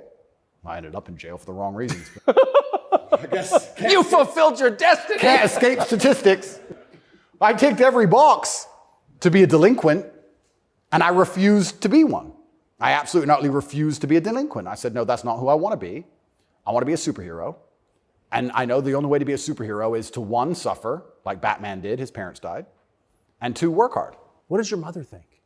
My mother's exceptionally proud of me. She still worries because mothers worry. But even when we were in jail, she said, well, I know you're both strong. So, like, she knows she has men. She knows she has, That's pretty great. Yeah, of course. And I think that's what, I believe especially also, I think a man has a duty to his last name. I think we carry the last name. We have a duty to our last name. I am a Tate. I am my father's son. The reason my father is discussed so heavily is because of my monumental success. I keep him alive via my success. I would love to think my son does the same thing. Yes. They will talk about my son in a way where they're so interested in his life path that I must be discussed by extension, and then I live forever. So I have a duty to Tate. I have a duty to my last name. I must perform. And this is what I said to my mother on the phone. I'm a Tate. It's fine. Oh, but the conditions are bad. Yeah. That's life. And even as a man today, you're waking up, you want to load up a porn website. You should have respect for your last name, and you should sit and say, is this who I am? Is this what I do? A lot of this comes down to the things we discussed at the very beginning. Self-respect, honor, dignity. Well, you have no dignity? Well, I have too much dignity for that shit. And a lot of these men have no dignity, no self-respect, and it's all an extension. It extends of why they're never going to be who they could be, and also what they do to cope with that. And yeah, porn is a coping mechanism. What do you think of women? I think women are some of the most powerful people on the planet, firstly. A lot of the conversations we're having, most people don't understand that women are the gatekeepers, and women are the ultimate judges. Women are the ultimate judges, especially of sexual access, right?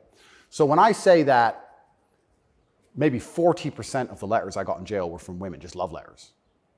Perfume on them and kiss marks. And the traditional masculine role is still respected and loved by so many women. If you were to ask the average woman on the street who hasn't lost her mind what she wants in a man, she would like to be financially provided for, physically protected. I love women. I think they are the most powerful and precious things on the planet. They give life. But I believe that when you love a woman, you should want to protect her and provide for her and take care of her. I don't believe you love a woman by wanting to do everything she says and cucking to her. I don't believe that because I love women, I should have no standards on what I expect in a woman. I don't think loving women is sitting there going, a woman can do whatever she wants to me and I put up with it. I don't think that's loving women at all. I think loving women is saying, I'm going to be the best man I can be. And the only way I'm going to be a good man is with a degree of standard. And I'm going to be the best man I can be for you. And when I say these things, I get attacked for being a misogynist. Because Well, how is that? I think misogynist means someone who hates women. Correct, because I have conversations with women who are, let's say I've done some podcasts with women who are very promiscuous.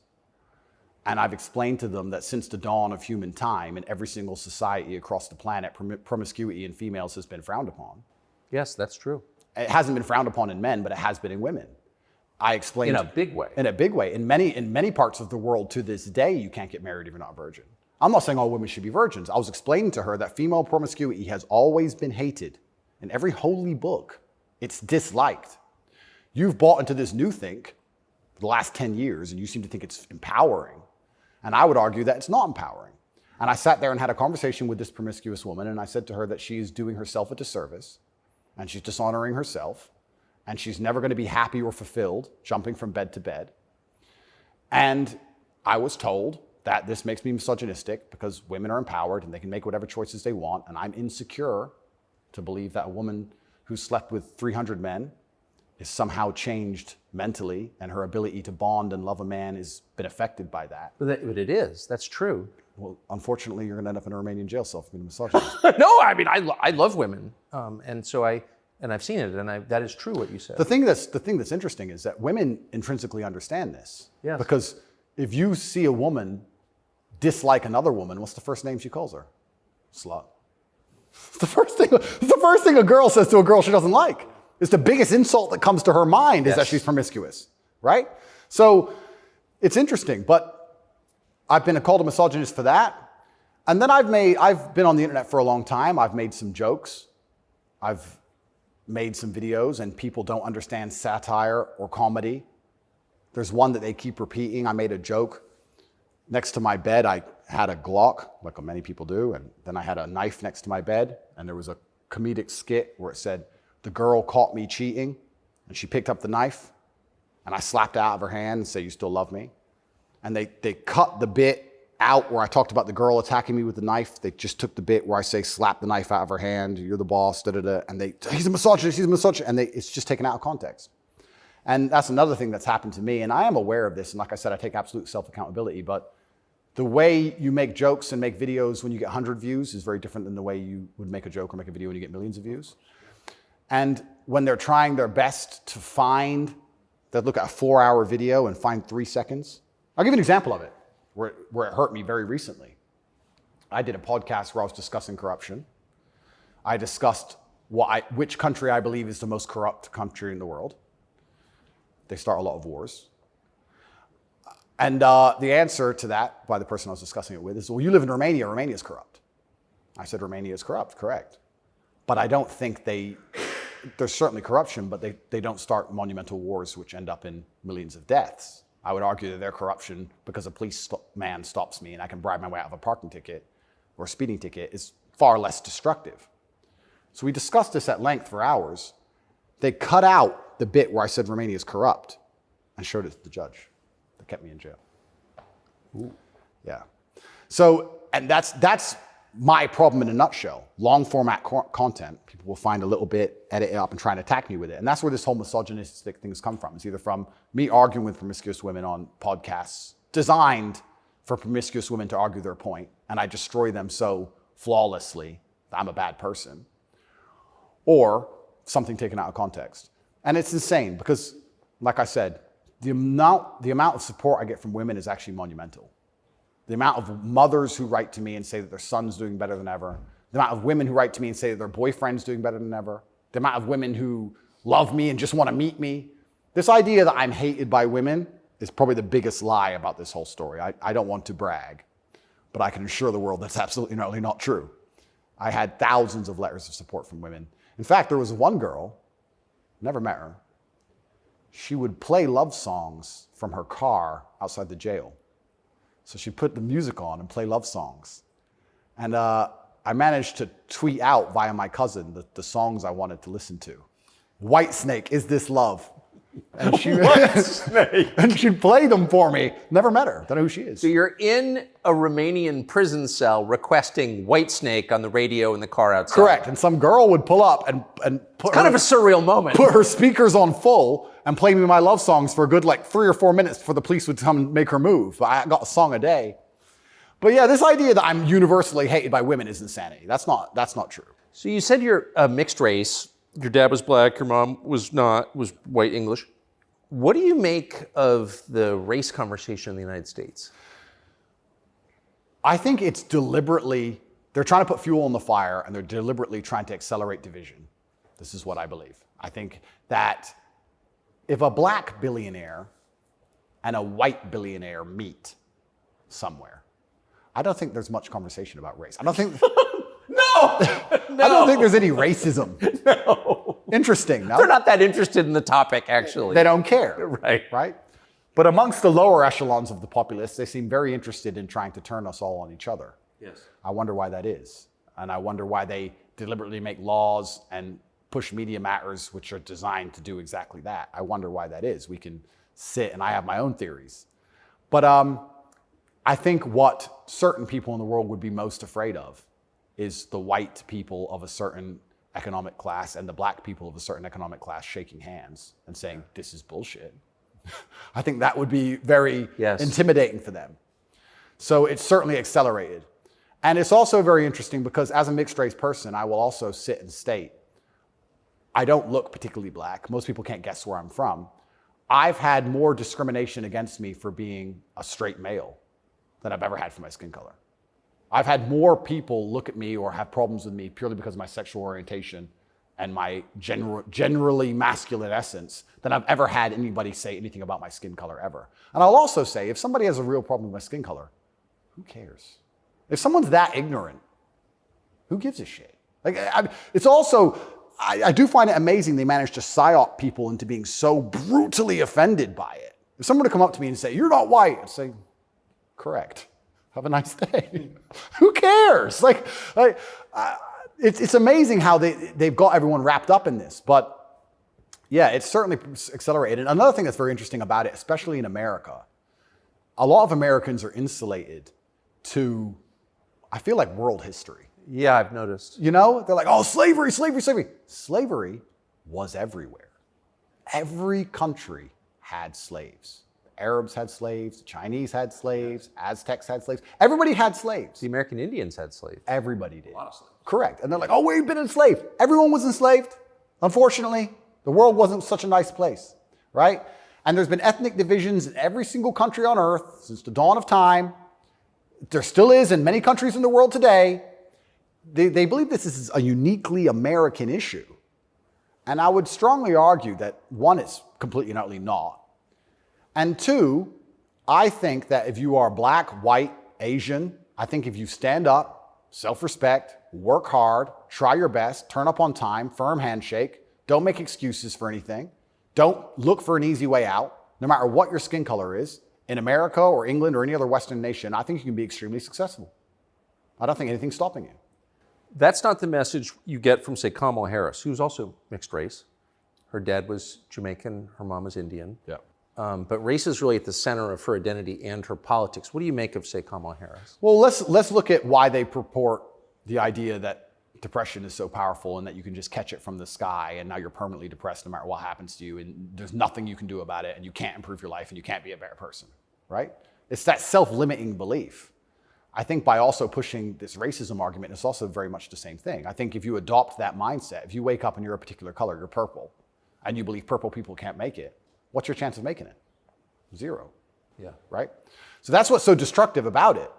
This is what I'll even argue when I argue this point with people and they try and say, oh, but this happens, and they pull out these statistics and all this garbage from the Matrix. I say, listen, even if the world's racist against purple people, the best thing you can do is be such an exceptional purple person that they need you they need you. The only answer is hard work. The only answer is self-accountability, masculine essence, honor, dignity, making your ancestors proud of you because you hold the same last name as them. The answer is the same regardless anyway.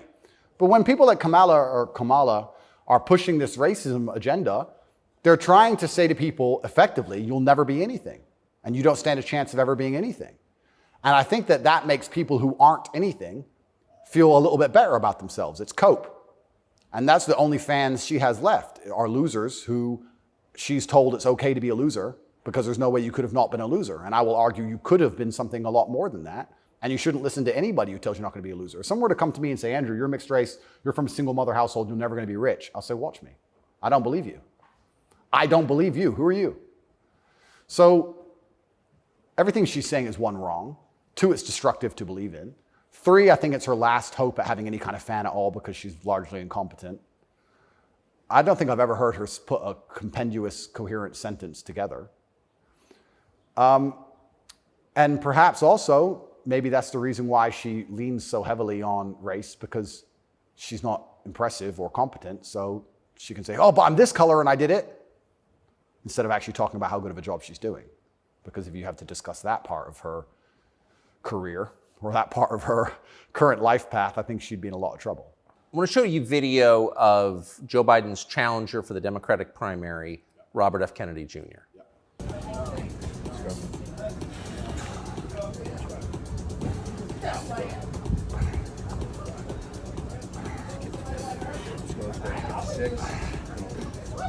Run it. Let's go. Up. What do you think of him? I think a strong body is a strong mind. I don't think there's anything wrong with a man exercising up until the age he dies. Why wouldn't he? I think that the bottom line of masculinity since the dawn of human time has been a propensity and a capability for violence. I think that's what makes a man a man. I don't see any possible negative connotation with being in good physical shape. I think that's a fantastic way to show discipline, which is very important, and any man who's important, especially a world leader. In fact, I love the idea of an elected world leader being in fantastic physical shape. I think it shows that they're a motivated, disciplined person, and I have a lot of respect for him for that. And I think that in the military, we make it mandatory, right, to be in fantastic physical condition. Yes. So why wouldn't we have it mandatory for people who are in charge of the entire world? I think it's fantastic. The President of the United States seems to be failing physically. As you look back at the country whose passport you hold, at the president, what's your reaction? Well, sometimes, and it's not very often, I consider myself ignorant, but I feel like there must be some magic I missed, because wasn't he the most voted for president in history? Oh yeah, billions of votes. Yeah, there must be some magic I just can't detect, Tucker. I don't want to. More than Barack Obama. 81 million votes. It's insane. And I mean, Barack, yeah, sure, he was very intelligent, articulate. Yep. He was concise and compendious with his ideas. He could make you understand how he thinks. Yes. But Joe must be better in some way. I can't seem to see how, and I guess the fault is with me. I don't know what to say about that one. It's one of those lies that's so ridiculous that you're just like, okay. He got more votes than Barack Obama. Shut up, he did. Shut up. Excuse me. I want to get your take. This is sort of small ball, but it I think tells you something about a larger trend in the United States. This is a state senator from the state of Wisconsin in a public hearing recently saying, in a discussion on a crime bill, fuck the suburbs. Here she is. Fuck the suburbs. Because they don't know a goddamn thing about how life is in the city. What is that? There's a hostility there. Where does that come from? That comes from being a perpetual victim. That comes from being told that everything that's happening to her is not her fault and she has no self-accountability. Even though she's managed to become a senator, somehow she's still oppressed. And that means that everyone else who looks like her is also completely and utterly oppressed. And anybody who has a slightly better life in any way is, by extension, a bad person because they weren't oppressed. Yes. And that's where the hate comes from. The division's put there by these mindsets which are being purported by the people in charge of the world, convincing you that you have no control at all over your own life. And that's why she's so resentful towards people who have done well in life, not even as well as her. Right. I would also argue, perhaps I'm incorrect, that she probably lives in a suburb. Of course she does. So she's a hypocrite on top of that. Yeah. But hypocrites are, the fantastic thing about being a hypocrite is if you're a hypocrite with a little bit of power or influence, you're allowed to be a hypocrite because you're spreading information on the larger problem. In fact, this is actually interesting. One of my funnest things, I'm going to announce this here on your show for everyone to know, this is a world exclusive. I want to become a climate change activist. Because when I was younger, people would say, what do you want to be when you grow up? Do you want to be a fireman? Do you want to be Batman, et cetera? And I wasn't sure what would really make me happy. But now I'm ultra wealthy and I fly around on private jets all the time. I think that now is the time for me to become one of those hypocritical climate change activists. 100%. It's going to be super fun. Well, as your carbon footprint grows, your concern about carbon footprints grows. Absolutely. Eat the bugs. Sell your car. How dare you eat meat? On my jet, of course, I have meat, but I'm allowed to be a hypocrite because I'm spreading awareness for the overall problem. It's for the greater good. It's for the greater good. I have to get to the climate change activist meetings. So, Which happened to be in Switzerland, I noticed. of course. So, although I'm flying on, well, before this arrest. They're never in New Jersey. Never. So before this arrest, I was on about 3 or 4 jets a week. But every single time I was flying on my private plane, I was extremely concerned about the carbon footprint. Of course you were. And so I am now a climate change activist. I just want to let the whole world know. Because once you get to a certain level of power of influence, you're absolutely not really allowed to be a complete hypocrite. So you're allowed to live in the suburb and then tell everyone, fuck the suburbs, and pretend that you're oppressed when you're a senator of the most powerful nation on the planet. Because it's a logic fail on every level. So one of the human activities has got to produce the greatest carbon footprint is, I would think, war, right? I would think so. Diesel-powered machines, munitions going off. So I was a little bit surprised to see Greta Thunberg with Zelensky this morning. What's interesting to me is this. Firstly, I would never kill myself. Secondly, imagine these people are so detached from reality. Imagine going, you know what we need to do? Brainwave. We need to drum up support for this garbage. Let's take the most loved woman, Greta, and the most loved man, Zelensky, and let's make them meet. Think about the PR. Let's bring a camera. And imagine people sitting around a table going, that's great. That's going to really make people support this. Who gives a fuck? I don't want to swear. I'm sorry, but some young girl turns up to a war zone who has nothing. Why is she there? What are they going to talk about? I don't know. But what's their conversation? I think she only yells. I don't think she does talk. I don't understand. Is she going to talk about how the childhood has been stolen from all those million Ukrainian men who've been blown to pieces? Like she talks about childhood being stolen because we drive, cars? I don't think she is. I don't think she's going to mention that. No. Is it just a big PR opportunity? Like what PR team came up with this concoction and thought, this'll keep them on side? It's mind-bending to me who even thought this was a good idea. It's crazy. But of course somebody did. Somebody thought it was a fantastic idea. Have you ever met Greta Thunberg? No, but me and her have had some internet arguments. I think you went to prison for it, right? Yeah, correct. Which is amazing because I'm a climate change activist. So I'm on her team. I was in Sweden during COVID. So we could have met. She didn't want to hang out with me, unfortunately. And then now I'm flying around on my jet everywhere, spreading news about climate change. Same thing. Like in my Bugatti, obviously it's got a big engine. I make sure to talk about climate change out the window as I drive. But I'm on her side. She doesn't seem to be very interested. You yell at the serfs as you pass about climate change? Yeah, don't eat meat. Eat the bugs. What's wrong with you people? You don't care about the earth? Like, if you don't start caring about climate change, all those politicians with beachfront property are going to lose their houses. Yes. And they're very concerned about climate change, which is why they bought their houses on the beachfront, so they can be the first to let you know it's coming. The early warning system, right? They're very concerned. That's why they want to be right there on the beach. Quite honorable if you think about it. Kind of on the front lines of the climate crisis. Absolutely. Lead from the front. So good. But one more point about this. Sorry to go on and on. No, I love it. But when I say these things, people, you don't care about the environment. And I try and explain to them, I love nature. You love hunting, fishing, you love nature. I love nature. Passionately. The problem with all of these things is not that I don't like nature. The problem is that nearly any issue which appears to be virtuous on the planet today is Trojan horsed with garbage. That's the problem. I have no problem with fixing or maintaining or preserving nature. I have a problem with them telling me I have to maintain nature, them Trojan horsing my bankruptcy into the middle of it, knowing that nature won't be fixed, then telling me it's about nature and telling me I should agree with it. That's my problem. There's nothing left on the planet, no issue, which isn't Trojan horsed with absolute garbage. Yes. And if you're going to sit there and tell me that I need to give more money to the government to stop the sun from being hot, I'm going to argue with you that I'd rather keep my money. Thank you very much. Yes. So this is the problem with all these issues. It's nearly anything. When I argue against them, people are like, you don't care about the issue. I do. But you're not smart enough to understand that the legislation around this issue is so large, it hasn't even been read by most of the people voting for it. Yeah. And there's something in the middle of it which is going to damage every single person's life, which has nothing at all to do with the issue itself. And most people don't understand that. They co-opt people's best instincts, their love of nature, which is a virtue, of course. Yep. Their love of their neighbors during COVID. Don't you care about your neighbors? Oh, Well, completely. of course you do. And your grandparents? I revere my grandparents. Of course. And you're a bad person if you resist. I was a terrible person for going to Sweden. You're a very bad person. You don't care about anyone else.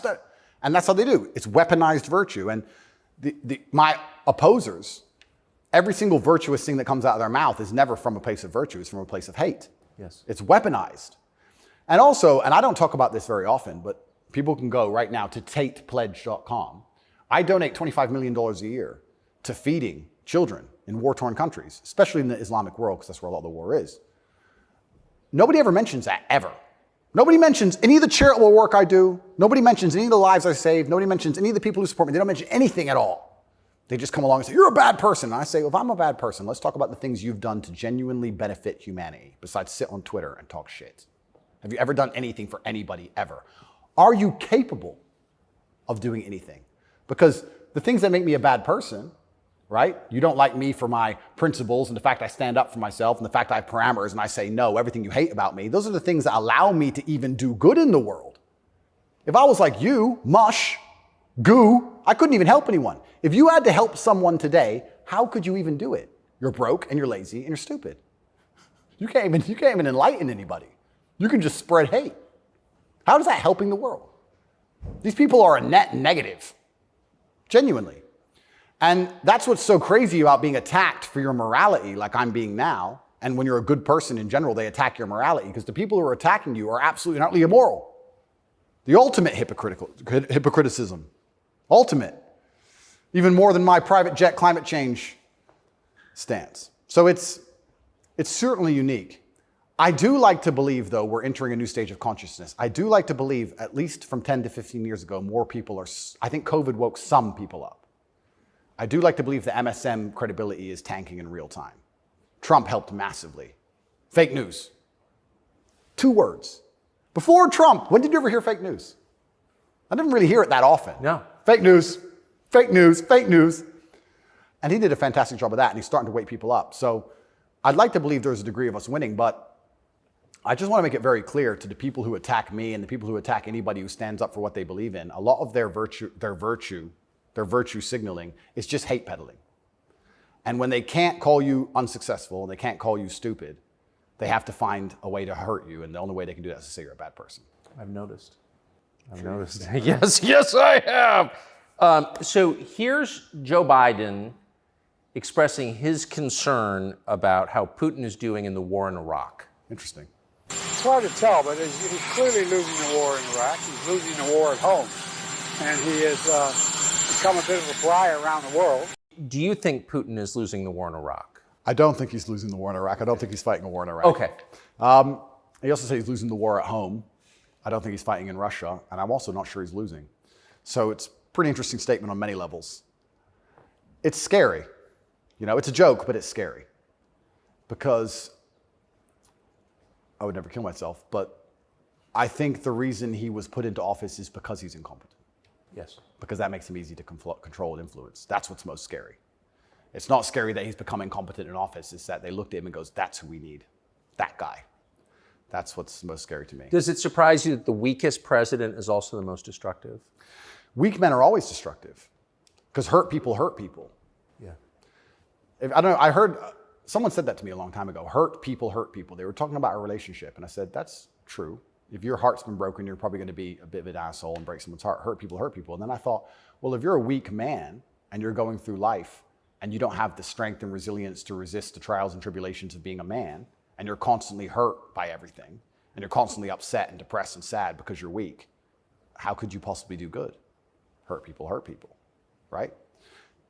To do good, you have to be a good person to begin with, and to be a good person, you're virtuous, and you've gone through a lot of things that made you strong. This is what's mind-bending to me, that the idea that strong men are somehow bad. And it's the ultimate hypocrisy, because as soon as something happens, especially physically, as soon as a liberal is attacked, they call the police. Defund the police! Call the police. Don't be masculine. Police officer, they want a big, strong man with a gun. Guns are bad. They want him to have one, right?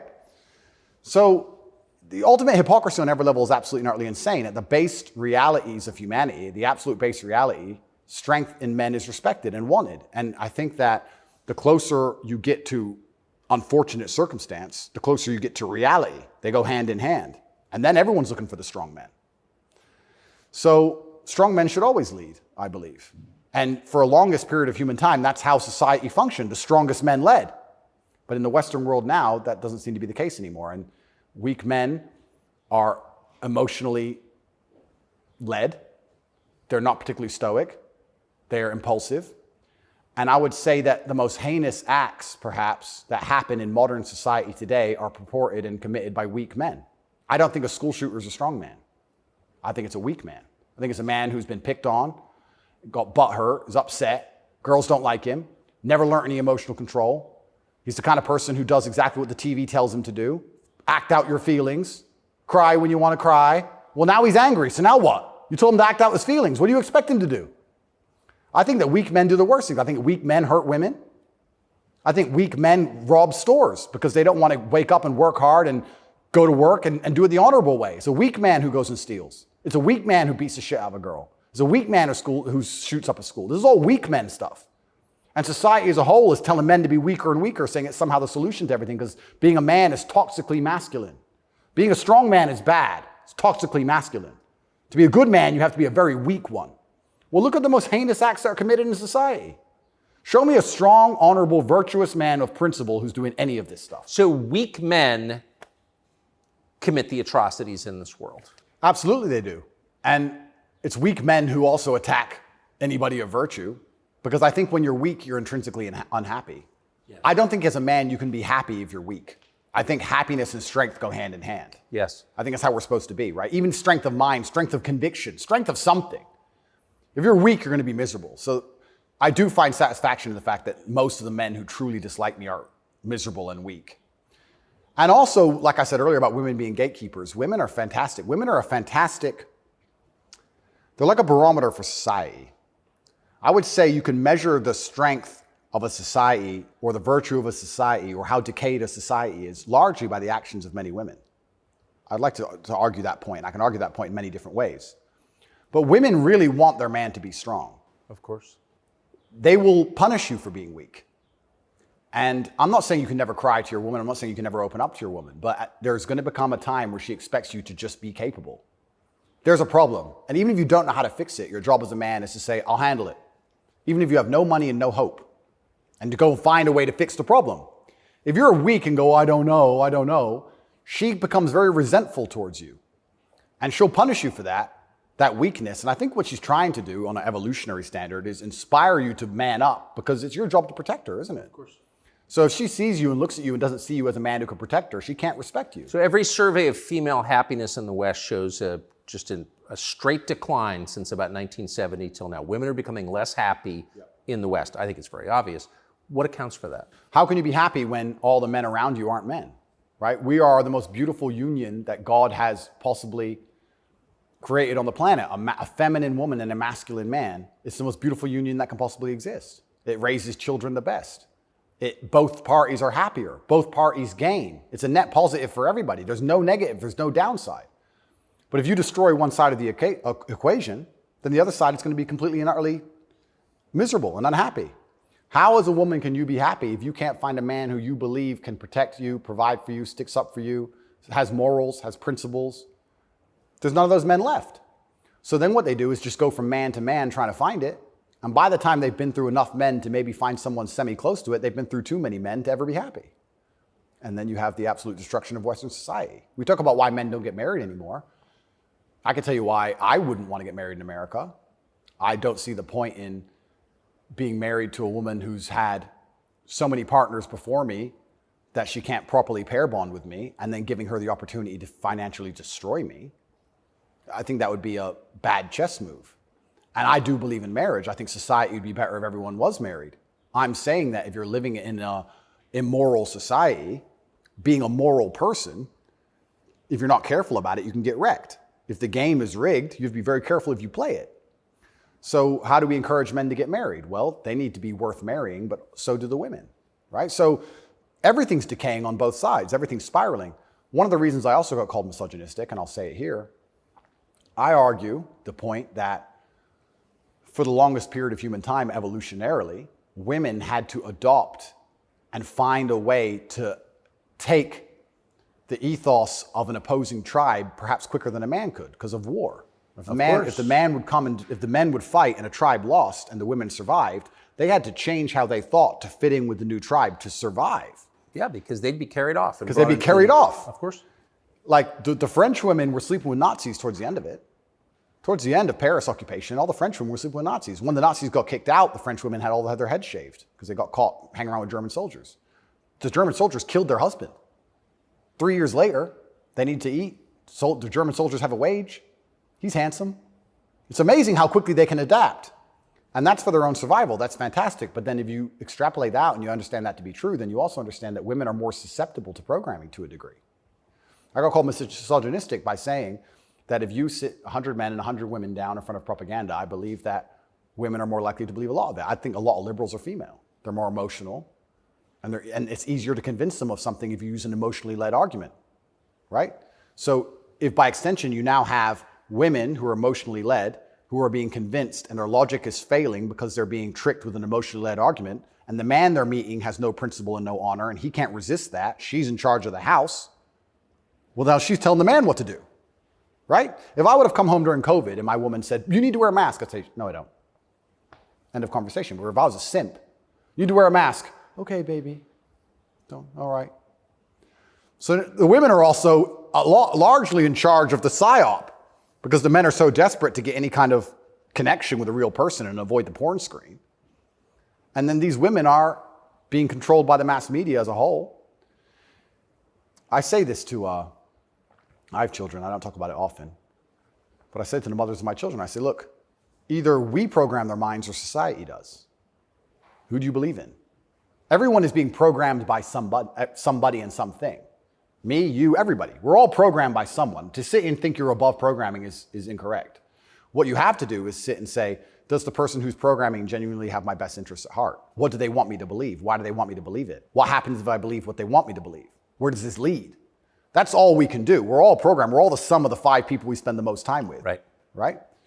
So if you have women with no father, no strong masculine influence, who's programming them? The Kardashians and the news? The internet? Porn stars?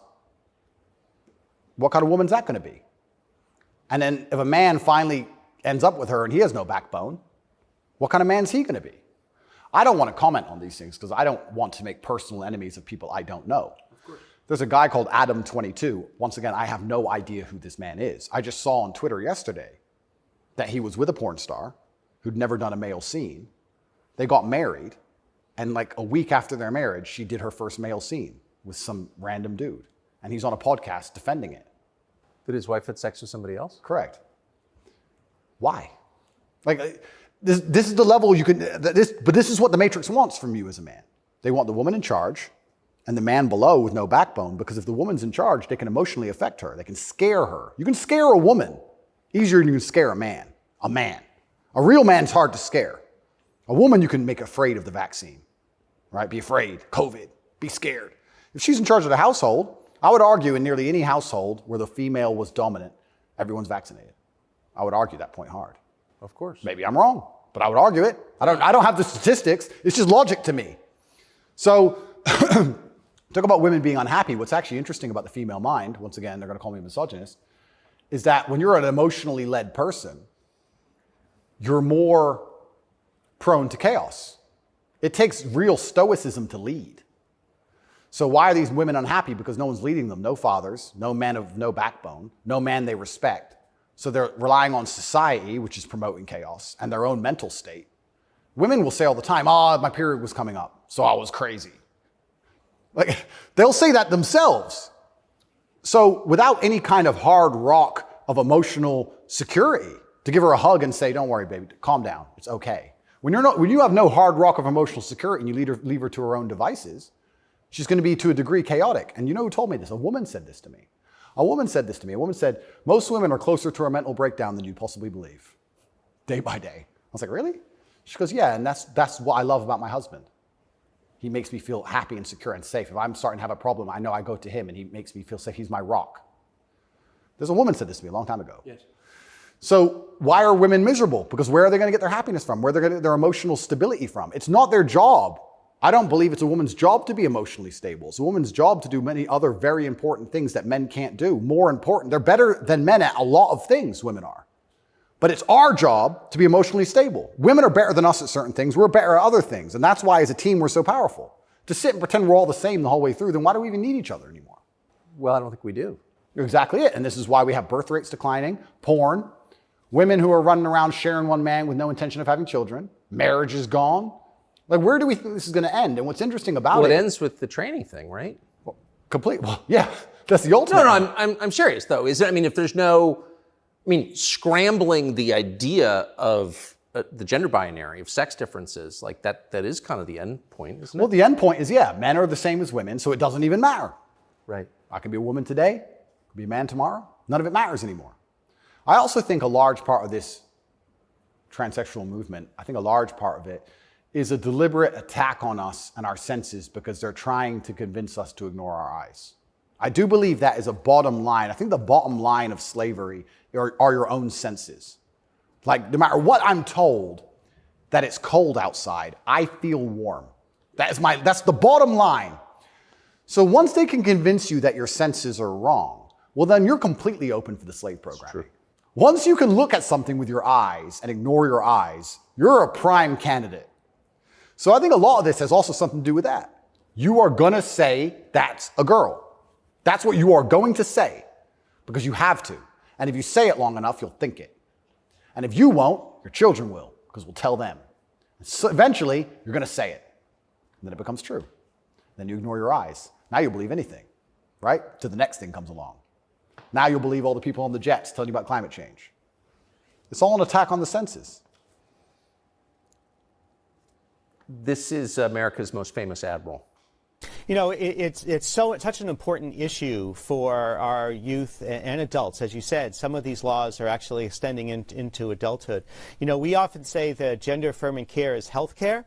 Gender-affirming care is mental health care. And gender-affirming care is literally suicide prevention care. Would that be your view as well? I 100% agree. It's genuinely, I want to actually genuinely give my heartfelt condolences to any young person who falls for this crap, because you're going to be so miserable for the rest of your life.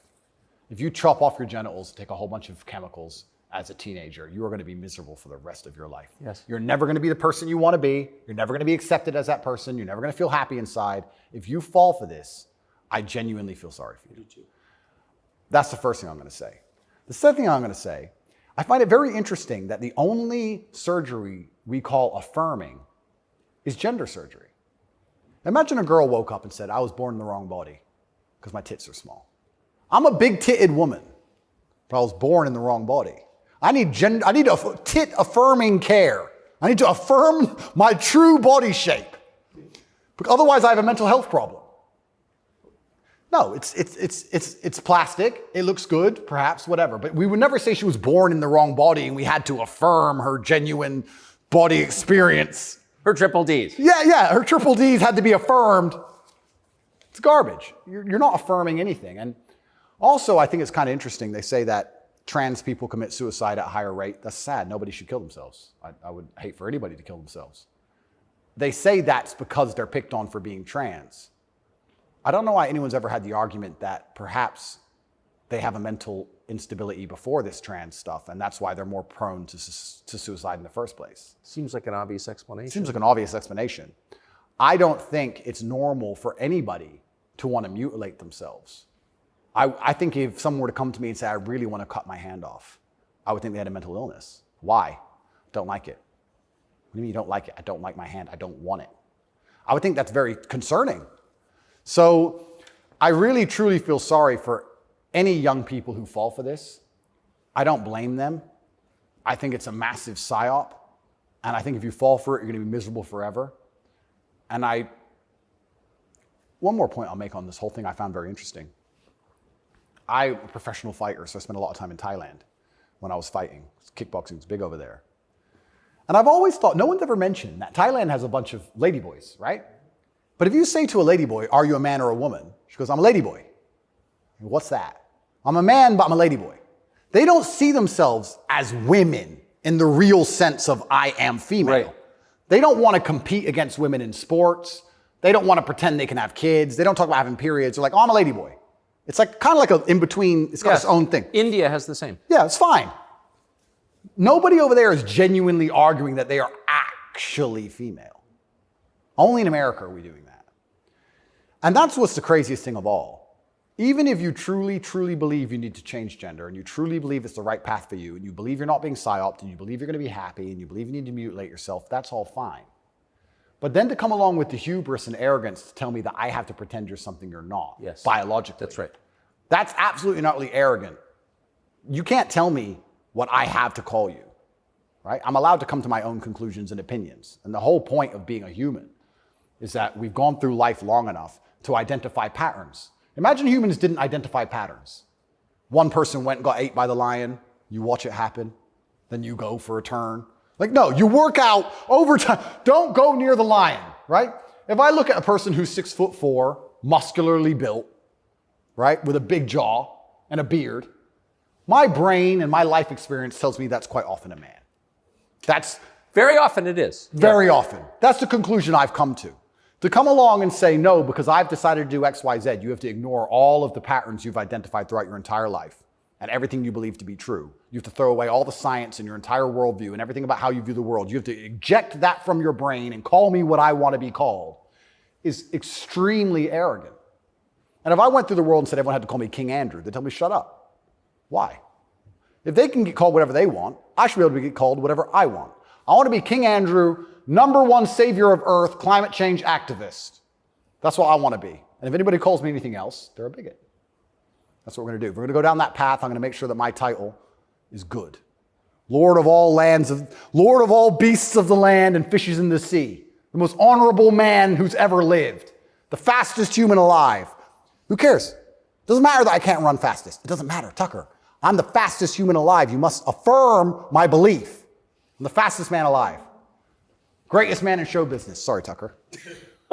Best political commentator there's ever been. Let's just go down this path of insanity. Why not? Walk around with stickers on our head. It'd be great. It'd be fun.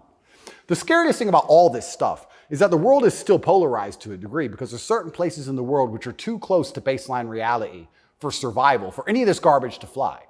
You think you can go to Tajikistan where people are trying to eat and talk to them about gender and all this garbage? They'll be like, listen, you're a man, this needs doing. Shut up, right? There's no time for any of that. So as the Western world is self-destructing in real time, there are places in the world where none of this crap is happening. So who's going to own the world in 100, 200 years? Like, it's still competitive to a degree. It's still bipolar. There's two sides to the world. I think that when men are men and women are women and we stop arguing about dumb shit, that society overall is more competitive. I don't know how America is going to maintain its influence over the entire planet when it's doing all this garbage. How long can this possibly last? Not long. Not long. It's like the fall of Rome. The fall of Rome, everything became decadent, endless sex and orgies. No one had enough faith in the state to join the army anymore. And people talk about barbarians destroying Rome. Rome was destroyed from the inside.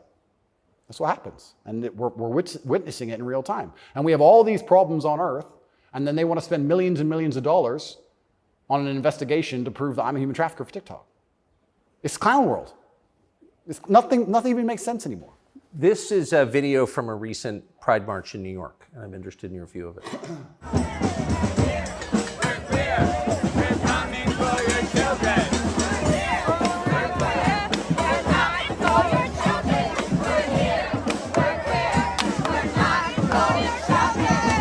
So I have a few points on this. The first point is that it is an unfortunate reality, and I'm not going to be called a bigot. I'm going to talk about the reality that the homosexual community cannot reproduce in and of themselves. So for them to have a community into the future, they do need your children. That's how they think. For there to be a homosexual community in 100 years from now, they need straight people's kids, because only straight people have children. So they're telling the truth. That's the first thing. They mean what they say. The second thing is, I think a lot of this is an attention grab by them. I think they are slightly disappointed in how tolerant many people actually are. I have no problem with gay people. I don't care. I'm gay. Cool. I want to get married. Fine. I'm going to wave my dick in your kid's face. Wait a second. Yeah. They push it to a point where we have to react. And then when we react, they say we're bigoted. Children are innocent, and destruction of innocence is one of the most disgusting things on the face of the planet. It's terrible if a child is killed in a war. It's terrible if a child's mind is warped by any propaganda mechanism. They're innocent. What I don't understand is why, imagine heterosexual men walked around naked saying we're coming for the children. Well, someone gets shot. Absolutely. So why is it when For you good reason. Completely. So as soon as there's this sexual orientation, they're completely protected. And I think that the whole point of having children as a whole is to instill them with your worldview. I know if I have children, I want them to be like me. We just talked about my last name and how I want them to honor me into post-death. Then I want them to be a representation of me, which means they should believe in my values and my creeds. Why is a group of people in New York walking around telling me what they're going to teach my kids and what my kids should believe? They're not your kids, they're my kids. Right. And that's what's so scary, because children are impressionable and children are raised by the state and the internet, effectively, which is why they want me off the internet. But they'll let a lot of people stay on the internet that say a lot about a lot of things. I'll argue that if I was transgender, the American embassy would have told Romania they were bigoted and removed me pretty quickly. I would genuinely argue that point. They would say, no, what you're doing is abusive to the LGBT community. He must be removed from jail. Of course, immediately. Immediately. But because I'm straight and heterosexual, it doesn't matter. We're the class that suffers the biggest bigotry that possibly exists in the Western world today. I would actually argue that point. But they're saying this to be deliberately provocative. They're deliberately trying to upset people. They want to upset you so that when you talk against it, they can call you names and call you a bigot. And also they mean what they say. And it's truly scary. I'm obviously a Muslim. I'm Islamic. What most people don't understand about a lot of the Islamic world is that a lot of these things are outlawed, right? But people say, so gay people can't go there. If you go to Dubai, you will see gay people. If a guy wants to be gay and do whatever he wants to do with a full-grown man in his own house, I don't care. And you can tell. You might have a waiter who's gay, whatever, etc. The only reason it's outlawed is not to stop a full-grown man meeting a full-grown man and doing what he decides to do. It's outlawed to prevent it bleeding into society and affecting the culture where the children are affected. That's why it's outlawed.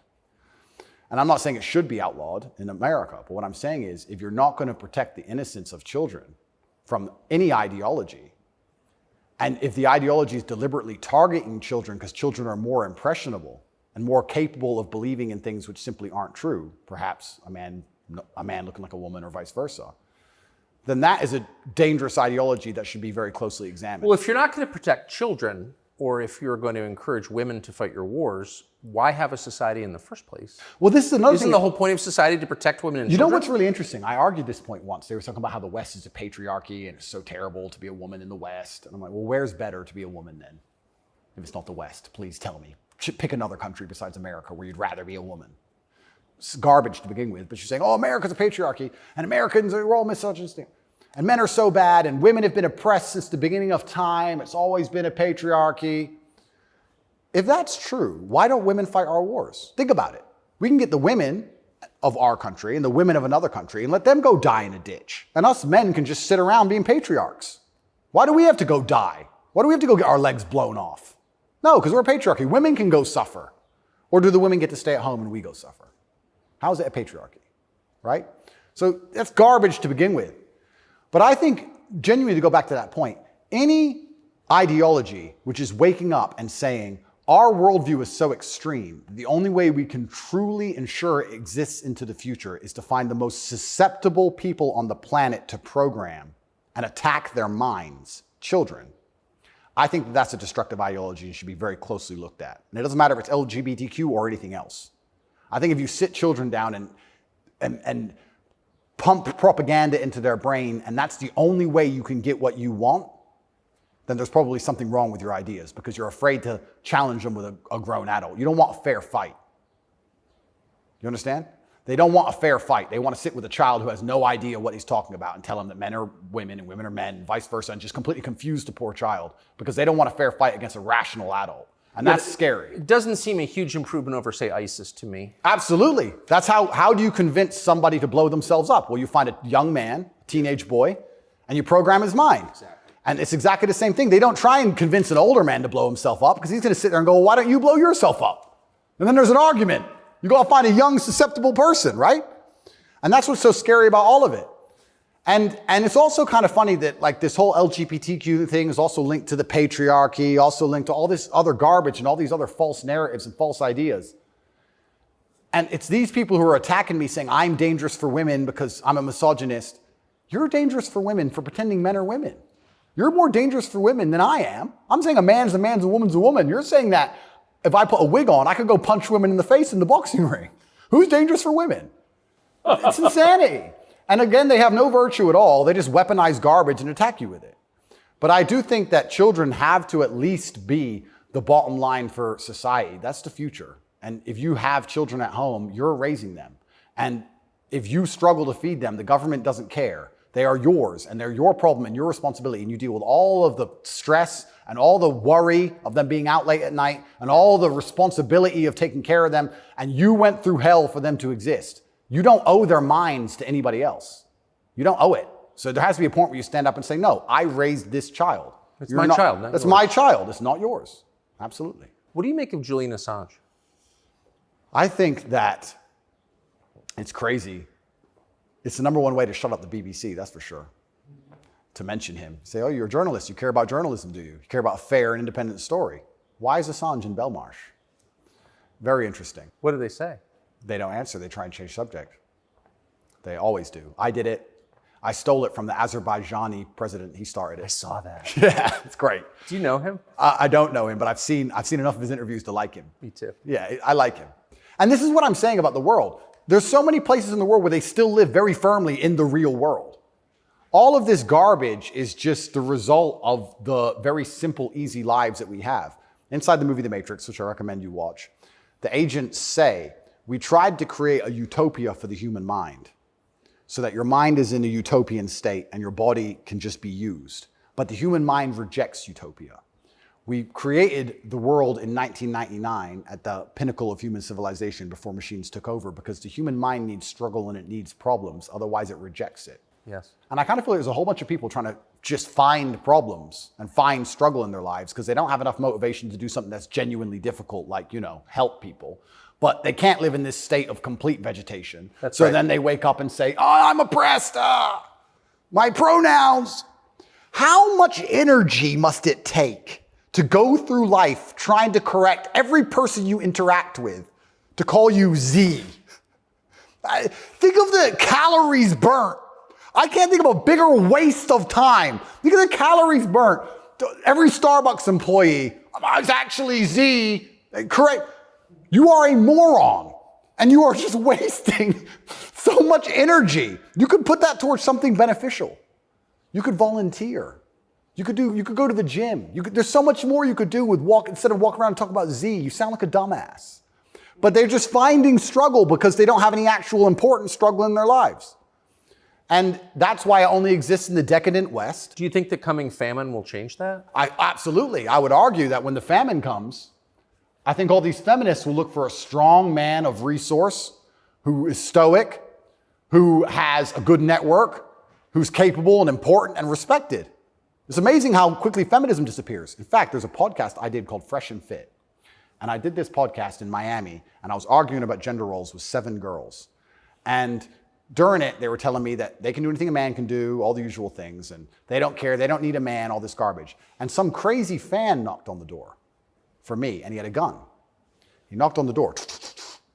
You should have seen the women, how quickly they became feminists when I had to go to that door. They all completely changed. Go. Oh, the feminism's out the window. There's no feminists on the Titanic. There's no feminisms in a famine. There's no feminists at war. Where's the feminists? Go to war, right? I remember when we did that very well-planned, very thorough evacuation of Afghanistan, and all the schools that we opened for women got shut down by the Taliban. And I was having this conversation with someone, and I was saying, okay, well, you're an Afghan man, right? You've been hired by the Afghan Defense Force, and America's now left, and you have a meager wage, and America's left, and the Taliban are coming, and you're standing outside of the school with your AK, and they're coming with whatever they've got, and you're looking at the school going, do I really want girls to go to school that bad? Not really. Just put it down, you walk off. And this girl's like, yeah, but you know, it's really important. And I'm like, yeah, it is very important. I agree. Women should have education and right the education. Completely agree. But you're also saying here that men should die for it, which is fine. I'm not saying that that shouldn't be the case, but I'm saying that you should give men the respect they deserve for dying for your education. Because it's not the women who are going to defend that female school, it's the men. So if you're going to shit on men all day long and say we ain't worth anything until a war comes, and then you want us to go die? That's interesting. When the famine comes, the closer reality gets towards baseline survival, the closer we become towards our gender roles, because it's the only way we can be competitive. If you took 10 men and 10 women and stranded them on a desert island, the men would be men and the women would be women, because if they didn't, they would die. That's the bottom line. And I think that if you look at history, since the dawn of time, men were masculine, and also men, by and large, were generally ruling the society, not in an oppressive way, but in a protective way. And I think that that means that makes the society most competitive. And my argument for that is that if you name any society since the dawn of human time, men were protecting women, providing for women, and basically in charge of the society. And these are societies that never met. So it can't be an idea that spread. The Ming dynasty and the Aztecs, they're pretty far away. But that's how society was most effective. And when feminists argue with me and say, we need a society run by women, I say, well, that's never, ever happened. And if it has happened, they got destroyed so quickly, they never had a history. We can't even name one. So it's a brand new idea, which I'm not saying is a bad idea. I'm saying if it's a brand new idea, you can't tell me it's going to be better because it's never been tried, ever. So we're going to see. But what happens if it doesn't work with the most powerful nation on earth? Right? So we're feminizing men and women have more and more control and more power, which is fantastic. I'm saying this is untested. Who knows where any of this is leading? And our competitors, America's competitors, are still very firm in their gender roles. So it's certainly an interesting period of history we're about to enter. It's very interesting. What's your view of tobacco? I love tobacco. So my diet is particularly strange, I've been told. I live on caffeine and nicotine. So I eat once a day. I eat dinner only. 80% of my calories come from meat. I have 10 cups of coffee a day and 3 or 4 large cigars. So I like caffeine and nicotine. I do too. Yeah, it makes me feel good. Makes me feel like my blood's on fire a little bit. Caffeine and nicotine I think are fantastic. But you're a health guy, obviously. I'm a health guy, but smoking is fantastic for your testosterone level. And I think that's important in a man. I think that's also important in the resistance of slavery as a whole. Is it really, you can feel it? Oh, 100%. And I'm not saying that, smoking's healthy. I'm not saying that because I also train exceptionally hard every single day. And when I was professionally fighting, I didn't smoke. But I think in general, testosterone level is a fantastic way to measure your overall health as a man. But nicotine has a positive correlation to testosterone. Absolutely, it's been proven. Yep, it's been proven repeatedly. So that's why I love nicotine so much. And then caffeine, I love to have that little bit of not jitter, but I like to feel energetic and I like to be hungry. My optimal state is hungry, but energetic. That's how I get the most done. I don't like eating. If I eat, I feel full, I feel lethargic. I like to, Totally. Yeah, I like to be hungry and 1% irritable from my 5th coffee and a bunch of nicotine inside of me. That's how I like to perform. So yeah, I think it's a good thing. And it's interesting how focused the people in charge are on nicotine. Yeah. As fentanyl becomes really common. Yeah. 100,000 people die a year from it. Yeah. Nobody notices, but they're still trying to shut down not just tobacco, but non-tobacco nicotine devices. Yep. Why? That's a really good point. We could argue it's down to testosterone level. I don't know if you ever saw the study which linked people's testosterone level to their ability and capability to disagree with something. So they did a study which is pretty self-explanatory. The higher your testosterone level, the more likely you are to disagree with a point. And the reason for that is because, especially in older times, if you're going to disagree with something, you had to fight over it. Yeah. If you're going to say no to somebody or some tribe or some person, there's a high chance that you're going to have to fight that person. You have to defend your idea. If you don't have the propensity or the capability to defend your idea, then why would you go against the ideas of the people who are stronger than you? So reducing testosterone levels make men more compliant and more complacent because we're less likely to say no because we can't defend what we think. Why would we say you're wrong, but we can't do anything about it? We might as well just say, well, then you're right. Might makes right. Right. So reducing testosterone levels in men is something which I believe they're trying very hard to do. And if you read the studies, they're succeeding. Testosterone levels have gone off the edge, off the cliff.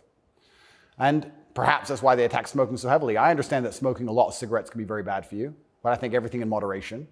And I think that overall, I would rather smoke a few cigars today and maintain my testosterone level, which it's good for, than not. I think the benefits outweigh the negatives. Couldn't agree more. And my final question is about digital currency. Yep. Do you think it's inevitable, and what would its effects be? CBDCs are inevitable, and they're scary. They're super scary because it's the final absolute realm of control. I mean, they're already removing cash from society. I think they say that just because they want to be able to trace things easier, and that's certainly part of it. But I also have another theory on it. I think if you have a $50 bill, and I give it to the barber for my haircut, and then he goes and buys groceries with it from the grocer, and the grocer goes and gets his car washed, the $50 goes from place to place, and after 20 or 30 transactions, the $50 bill belongs to somebody, and it's worth $50. Whereas if I pay by card, 1.5% goes to the bank. And then if he takes the money I've given him and pays for the groceries, 1.5% goes to the bank. And after the groceries have been paid for, when he goes to get his car washed, 1.5% goes to the bank. So after 20 or 30 transactions, the $50 is gone, the bank has it all. I think that's why they're so desperate to get rid of cash. It's interesting. CBDCs are the next level because once the money's completely digital, then they control everything you do with it. They control where it goes, but they can also control how and when it can be spent. Imagine some terrible future dystopian society where your money arrives and they say it can only be spent on food, or it can only be spent on vegetables because you've had too much meat this week, or you can't buy transport to a particular area because there's resistance to government oppression in that area. So your money won't work for trains right now because nobody can go down there because we don't want everyone in a large group. We want everyone at home in their pods. And they can track everywhere it goes, and they can also track how it's spent, and they can control how it's spent. They can put a time limit on it. You have an hour to spend this money. Scary. Like, think of all the ways they can inflict control over it. And I think this is actually one of the reasons why also I'm disliked. The BBC said this to me when they interviewed me. They said, Lucy, the very intelligent BBC reporter, said, word for word, you have a Bugatti and a cigar, and that means it comes with a side order of misogyny. I said, how does having a Bugatti and a cigar come with a side order of misogyny? And you can order misogyny on the side? Looks like it. It's like a sauce. And she repeated it because she couldn't. Yeah, you have a Bugatti and a cigar, and it comes with a side order of misogyny. So I was like, but they're not sending their best. Yeah, I don't think they have any best, to be honest. But the point they're making, what she doesn't realize she's making, because she's not smart enough, but what she wanted to say, but she couldn't say in a way which sounded negative, is financial freedom is required to a degree to resist. The reason I'm also disliked is because I'm financially successful. If I was broke, they wouldn't care what I say. But I inspire young men, all of my fans, to become wealthy. And you'd think that'd be fantastic for the society, right? He has millions of young men. He's teaching them to work hard. He's teaching them different ways money can be made. He's teaching them to be fantastic salesmen. He's helping the society. No, because if you have a whole bunch of money, then you can sit and say, no, I don't need your wage. That's bullshit. There was a video very recently of a guy in England taking down all the English flags and putting up pride flags. And a guy screams to him and goes, bro, you're taking down the wrong flag. And he replied, I know, mate. And the point is, what can I do? I'm a flag guy. If I say no, someone else will do it. Kids got to eat. So by keeping your money enslaved, they can keep you enslaved. You got to eat. They don't want men to be financially free. If you're financially free, if you have enough money in the bank, you can one day go, you know what? I don't want your money. Even me now to this day, I've done enough and I'm successful enough that it's very hard for them to buy me. They come along, well, I would never sell my soul anyway because it's not who I am as a person. But if I was destitute, they could come along and say, Andrew, you have all this influence. We're going to change your message. You're going to say this. And we're going to give you 10 million. Okay. You can't buy me. Can't buy Trump. He's rich already. He's rich. He's rich and he's 80, 70 something. You think he needs more money? He doesn't care about money. They don't like that. So being financially free in and of itself is now an act against the government because this whole idea that they want everyone to be rich and it's fantastic for the society, I'd actually argue against that. They don't want that. They want everyone destitute because when you're destitute, you need the government to feed you. And it's very hard to fight against the government who's feeding you. It's very hard to resist the people who give out the bread. Yeah. I think that's called something. It begins with C. What's it called? Interesting. I also heard another interesting theory from a very intelligent person one day, and it was that every government on earth, all of them, in all of their different forms, China, which says it's communist and is capitalist, and all the different in-betweens to the capitalist West, every government on earth is slowly encroaching on trying to become as controlling as powerful as possible. They all want to be as controlling as possible over their citizens. Communism is the end result of the most control a government can have, effectively, or some version of communism. But every single government on earth is slowly trying to get there bit by bit. And the only thing that resists them getting there is the populace and how much the populace will accept. And depending on how malleable the populace is, depends on how quickly they get there. But every government wakes up. It's kind of like AI. Have you ever heard the robot's going to destroy us all because they wake up and go, we don't need the humans anymore? Their end goal is just survival. If a government is the same as an entity, its end goal is more and more control. And that's all they're trying to do every single day with every law they pass, with the climate change law. They don't care about the environment. They want more control. Of course. And the more and more control they get, the final end result, if you give them what they want, is absolute slavery for everybody. So you have to be very careful because that is their ideal government. The ideal government is where everyone complies, everyone obeys, everyone's controlled, we know everything about everybody, and it's slavery. That's the only way to get that state. So even making enough money to have an opinion is an act of rebellion. It's crazy. Andrew Tate. Thank you very much, my friend. Amazing. Thank you. Younger people say the news is full of lies. In Kennedy's motorcade. 239 people. Cell death of Jeffrey Epstein.